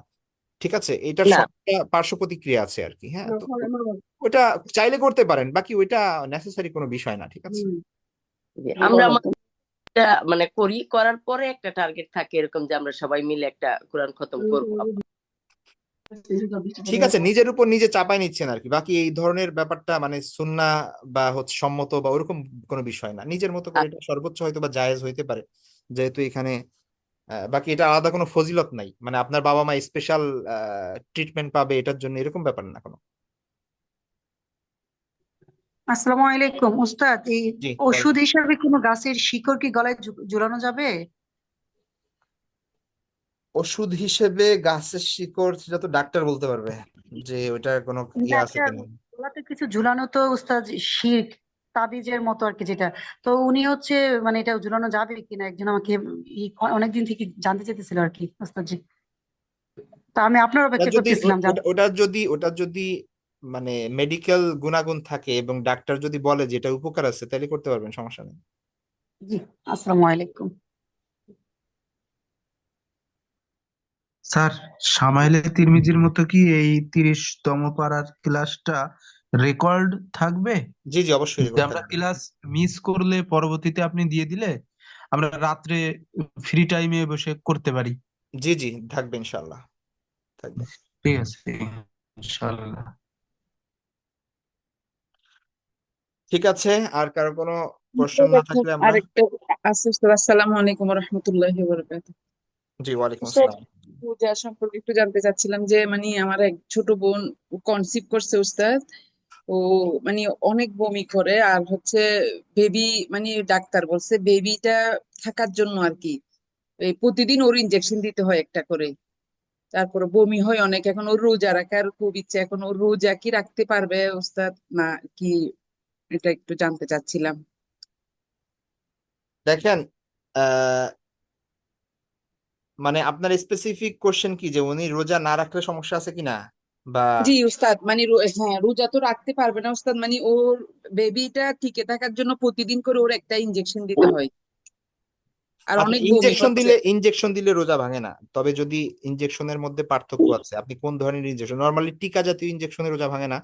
গ্লুকোজ জাতীয় ইনজেকশন যদি হয়, যেটা খাবারের কাজ দেয়, মানে ওই জি, ইনজেকশন নিলে আপনার ইয়া হয় না, আপনার কি হয় না, মানে ক্ষুধা লাগে না, রোজা। এমন ইনজেকশন আছে, গ্লুকোজ আচ্ছা। জাতীয় যে ইনজেকশন আছে, ওইটা হুম। ওইটা নেওয়া মাকরুহে তাহারিমি, ওইটা না নেওয়া উচিত যদি রোজা রাখতেই হয়। আর যদি ইনজেকশন নিতেই হয় জরুরি ভিত্তিতে আর শরীরের সমস্যা থাকে, কনসিভ করা অবস্থায় থাকে, ডাক্তার যদি পরামর্শ দেয় যে রোজা না রাখার জন্য, তাহলে না রাখাই ভালো। আল্লাহ তো আপনাকে জোর জবরদস্তি করতেছে না, আপনি পরে এটা রেখে দিবেন ইনশাল্লাহ।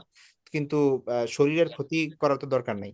আর যদি সবকিছু ঠিক রেখে রাখতে পারে তাহলে রাখবে ইনশাল্লাহ, সমস্যা নেই। জি উস্তাদ, আসসালামু জি আলাইকুম উস্তাদ, উস্তাদ। জাযাকাল্লাহ খাইরান উস্তাদ। আসসালামু আলাইকুম ওয়া রাহমাতুল্লাহ। আসসালামু আলাইকুম, একটা প্রশ্ন করতে চাচ্ছি উস্তাদ। জি জি জি, ওয়ালাইকুম আসসালাম। যে হচ্ছে মহিলাদের ডেলিভারির পরে যতদিন মানে অপবিত্র থাকে, তখন কি তাফসীরের ওই বইটা কি স্পষ্ট করে পড়া যাবে? তখন হচ্ছে আপনি, হ্যাঁ, তাফসির ওই বাংলা পড়া যাবে, আরবি না, ইংলিশ পড়া যাবে না।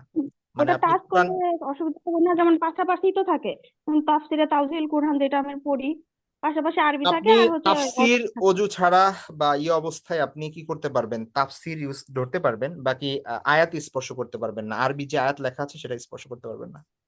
ও আচ্ছা উস্তাদ, ধন্যবাদ। জি, আসসালামু আলাইকুম ওস্তাদ। ওই 30 পারার টাইমিং আর গ্রুপ সকাল 10টা, রোজার জি, প্রতি শুক্রবার বাদে। আর কোনো সকাল গ্রুপ 9টা, আছে না? সরি, এই 10টা গ্রুপেই বললাম হবে? কি? সকাল এই 9টা। লিঙ্কই হবে? এই লিঙ্কই হবে ওস্তাদ? জি জি, এই লিঙ্কটাতেই লিঙ্ক হবে? তো আপনাদের দিয়ে দাও, আপনারা রেজিস্ট্রেশন করলে আপনাদেরকে না, হোয়াটসঅ্যাপে ওই যে ওই গ্রুপে অ্যাড করা রেজিস্ট্রেশন হবে। ইনফরমেশনটাই জানতে চাচ্ছিলাম। হ্যাঁ, আপনি কোনো গ্রুপে আছেন আমাদের? জি জি, এই গ্রুপেই তো আছি। তাই এই গ্রুপে হোয়াটসঅ্যাপে দেখেন, ওই গ্রুপে লিংক দেওয়া আছে, রেজিস্ট্রেশন লিংক জি, দেওয়া আছে, আচ্ছা, হ্যাঁ, 30 ঠিক 30 আছে পারা ওই ওস্তাদ, কোর্সে। ঠিক তো আছে, ওই ওকে। রেজিস্ট্রেশন লিংকটা পূরণ করলেই হবে, আপনাদেরকে জি আজকে জি, অ্যাড ইনশাল্লাহ। করে নেওয়া হবে ইনশাল্লাহ। আর থ্যাংক ওইখানে ইউ। সব লিংক পেয়ে যাবেন। জি, ইনশাল্লাহ, শুকরান। আসসালামু আলাইকুম ওয়ালাইকুম আসসালাম রহমতুল্লাহ। উস্তাদ। আমাদের কতটুক পরিমাণ সম্পদ রেখে যেতে হবে যে সন্তানদের জন্য, যে আমার আছে অনেক, যে কতটুকু আমি দান করতে পারবো? কারণ নবীর রাসূলরা তো করেন নাই। ভাই, এটার কোনো ইয়া নাই। মানে আমার যত ধন্যবাদ খুশি না। আমি দান করে যেতে পারবো? আপনার সম্পদ আপনি যা খুশি করতে পারেন, হারাম হারাম পন্থায় যেন ব্যয় না করেন, সেটা দেখতে হবে। না না না, মানে ওরকম নাই যে আমার এই সম্পদ আমার সন্তানকে এতটুকু দিতে হবে আর এতটুকু আমি আপনার দান। সন্তান আপনি কি করবেন সেটা আপনার ব্যাপার। আপনার সন্তান তখনই পাবে যখন আপনি মৃত্যুবরণ করবেন, মৃত্যুর পরে হচ্ছে এটা তার মালিকানায় যাবে, ওয়ারিশ হিসেবে বঞ্চিত হবে। আপনি জীবিত অবস্থায় তো এটার কোনো হিসাব নাই। জীবিত অবস্থায় এই যে সম্পদ আপনার, আপনি সেটা হালাল অবস্থায় ব্যয় করবেন। তবে অবশ্যই এটা যে আপনার যদি মনে হয় যে আপনার সন্তানরা আহ তারা মানে নিঃস্ব অবস্থায় আছে এবং আপনি তাদেরকে আপনি সকল সম্পদ দান করে দিলে দেখা যাচ্ছে যে তারা কষ্টে পড়বে, তো সেই ক্ষেত্রে তো নিজের সন্তান কষ্ট পড়বে এটা তো আর কেউ চায় না। কিন্তু এটা ধরাবান্ধা এমন কোনো নিয়ম নাই যে আপনি দান করতে পারবেন না বা এরকম কিছু। আচ্ছা, আরেকটু তবে আরেকটা বিষয়, তবে যদি আপনি দান না করে যদি ওসিয়ত করে যান, যে জাস্ট বলে গেলেন যে আমার মৃত্যুর পরে আমার সব সম্পত্তি তোমরা দান করে দিও, মানে আপনি জাস্ট ওসিয়ত করে গেলেন, দান করে যান নাই, তো সেই ক্ষেত্রে নিয়ম হচ্ছে যে 3/1 আপনার দান করা হবে, আপনার ওসিয়ত পূরণ করা হবে 3/1 দিয়ে। ও আচ্ছা, আর গোল্ড, আমার গোল্ড? গোল্ডও সম্পদের অন্তর্ভুক্ত, সবকিছু সম্পদের অন্তর্ভুক্ত, স্থায়ী স্থাবর অস্থাবর সকল সম্পত্তির মালিকানাই আপনার উত্তরাধিকারীর মধ্যে চলে যাবে যদি আপনি ইন্তেকাল করেন। আচ্ছা, জাজাকাল্লাহ খায়রান। ঠিক আছে, ভালো থাকবেন সবাই। আসসালামু আলাইকুম ওস্তাদ, আমি একটা প্রশ্ন করতে চাচ্ছিলাম। আমি একটা আলিয়া মাদ্রাসায় পড়াই। তো ওখানে হচ্ছে আমি চাচ্ছি যে 10-12 জন মিলে স্টুডেন্টদেরকে দিয়ে বা আমি একসাথে একসাথে 3-4 দিন পর পর কোরআন খতম দেওয়ার জন্য, এটা কি জায়েজ হবে? জায়েজ হবে, সমস্যা নাই। বাকি আমাদের মধ্যে খতমের একটা আলাদা ধরনের একটা ইয়ে আছে, ঠিক আছে, ওইটাকে আলাদা ফজিলতের না মনে করি আমরা। আপনি এমনি কেউ যদি কোরআন খতম দেয় ভালো, দিন, সমস্যা নাই। কয়েকজন মিলে পড়তেছেন, পড়েন, সমস্যা নাই। একটা টার্গেট নিয়ে পড়লে দেখা যাচ্ছে যে অনেকে মনে করেন যে একটা টার্গেট নিয়ে যদি পড়ি তাহলে আমার পড়াটা হয়, যদি টার্গেট যদি না থাকে তাহলে আর পড়াটা হয় না। তো সেটা ভালো, পড়েন, সমস্যা নেই। কেউ যদি চান যে আমি রমজানে 10 দিনে একটা খতম দিব, তাহলে এই টার্গেট নিয়ে পড়তেছেন, মানে হচ্ছে প্রতিদিন 3 পারা করে পড়তেছেন, একটা টার্গেট নিয়ে পড়তেছেন, ফুলফিল করতেছেন, এটা ভালো। কিন্তু এটাকে যদি মনে করেন যে এটার আলাদা সব আছে, 10 দিনে খতম দেওয়ার বা 3 দিনে খতম দেওয়ার, না স্পেশাল ইয়ে আছে, তখন হচ্ছে কিন্তু এটা ইয়া হয়ে যাবে, সমস্যা হয়ে যাবে। এমনি জায়েজ আছে, সমস্যা না। ওস্তাদ আসসালামু আলাইকুম। তো আরেকটা ও- কথা ছিল, জি আপু, তাহলে আপনি শেষ করেন। ওস্তাদ আসসালামু আলাইকুম রহমতুল্লাহ। ওয়ালাইকুম বলছি যে আসসালাম। আমরা যখন এই যে তারাবির নামাজ পড়ি, তো আমি ধরেন আমাদের এখানে তো আমরা বাইরে থাকি, আমাদের এখানে ওই তারাবির নামাজ 8 রাকাত পড়ানোর পরে বেতেরটা পড়াই ফেলে জামাতে। তো আমি ধরেন যদি আমি বেতেরটা ওখানে জামাতে পড়ে আসি, তারপরে পরে বাসায় এসে কিছুক্ষণ পরে হোক যখনই হোক, আমি কি আবার আরো কন্টিনিউ করতে পারবো? আর ধরেন ওই যে আমি যদি 20 রাকাত পারবেন। করতে চাই। পারবেন বেতের ভাবি? আগে বেতের আগে পড়ে ফেললে কোনো প্রবলেম নাই। না না না, সমস্যা নেই। আলহামদুলিল্লাহ। জি ওস্তাদ, আচ্ছা জাজাক। উস্তাদ জি, আমার প্রশ্নটা উস্তাদ জি, আগে তো আমরা জানতাম যে 7.5 ভরি স্বর্ণ হলে জাকাত দিতে হয়। এখন তো উস্তাদ জি স্বর্ণের দাম বেশি, এখন এটা কিভাবে কাউন্ট হবে? শুনেন, 7.5 ভরি হলে স্বর্ণের জাকাত দিতে হয়, এটা ভুল। যদি আপনার কাছে শুধু স্বর্ণ থাকে আর কিছুই না থাকে তাহলে জি। 7.5 ভরির হিসাব। কিন্তু আপনার কাছে ও যদি ক্যাশ আচ্ছা। থাকে প্লাস স্বর্ণ থাকে তাহলে ওই দুইটা মিক্সড হয়ে তখন অন্য হিসাবে চলে যাবে। ধরেন আপনার কাছে 10,000 টাকা আপনি ব্যাংকে ফেলে রাখছেন, এটা আপনার অলরেডি সেভিং আছে, মানে নগদ টাকা থাকা মানে হচ্ছে আপনার কাছে প্রতিদিনের বাজার খাওয়ার টাকা, ওটা আলাদা। জি। নিত্য প্রয়োজনীয় খরচের বাইরে আপনার ফিক্সড ডিপোজিট আছে অথবা সেভিং আছে অথবা ব্যাংকে আছে অথবা আপনার আলমারিতে রাখা আছে, ওইটা আলাদা রেখে দিয়েছেন জমা হিসেবে আপনার খরচের অতিরিক্ত। এটা পাঁচ জি। হাজার টাকা হইলেও 10,000 টাকা হইলেও যদি আপনার স্বর্ণ থাকে অল্প একটু 3 ভরি 2 ভরি, তাহলে এই টাকার সাথে ওইটা মিলে এক হয়ে তখন এই দুইটা মিলে আলাদা নেশাব হবে, সেটা হচ্ছে রূপার নেশাব। 52.5 ভরি রূপার যেই দাম, জি। সেই দামের যদি হয়ে যায় তাহলে আপনার জাকাত দিতে হবে। ও আচ্ছা উস্তাদ জি, আলহামদুলিল্লাহ আলহামদুলিল্লাহ জানলাম ব্যাপারটা। জি। জি। আচ্ছা উস্তাদ জি, ওই আমার মনে করেন কিছু টাকা কারো কাছে আমি ধার দিছি, আমার কাছ থেকে টাকা নিছে, তো ও টাকাটা উনি পরে দিবে, ওই টাকার কি জাকাত আমি দেবো?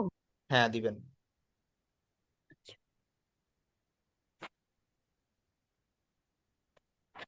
জি, আর কারো কোনো বিষয় না থাকলে শেষ করি। ভালো থাকবেন সবাই, দোয়া করবেন ইনশাল্লাহ। আর আসসালামু আলাইকুম যেহেতু রহমতুল্লাহ। আমাদের আজকে লাস্ট ক্লাস হলো, আমাদের এই ক্লাস উপলক্ষে তো আর বসা হবে না, হয়তো অন্য কোনো ক্লাসে আপনারা জয়েন করলে সেখানে দেখা হবে ইনশাল্লাহ। তো আমাদের একটা জার্নি ছিল কয় মাসের।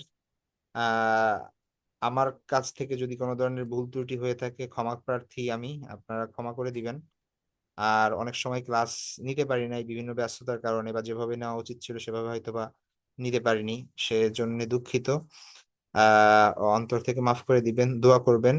আর সবার রমাদান সুন্দরভাবে কাটুক, আল্লাহ সুবহানাহু ওয়া তাআলা তার রহমতের চাদরে আমাদের ঢেকে নিন, সবার গুনাহ ক্ষমা করার অ্যাবিলিটি দিন আমাদেরকে, সেইভাবে যেন আমরা ইবাদত করতে পারি, ক্ষমা প্রার্থনা করতে পারি। আল্লাহ সেই তৌফিক সবাইকে দান করুন। ভালো থাকবেন সবাই, দোয়া করবেন। আল্লাহ হাফেজ। আসসালামু আলাইকুম রহমতুল্লাহি ওয়া বারাকাতুহু। ওয়ালাইকুম আসসালাম রহমতুল্লাহ।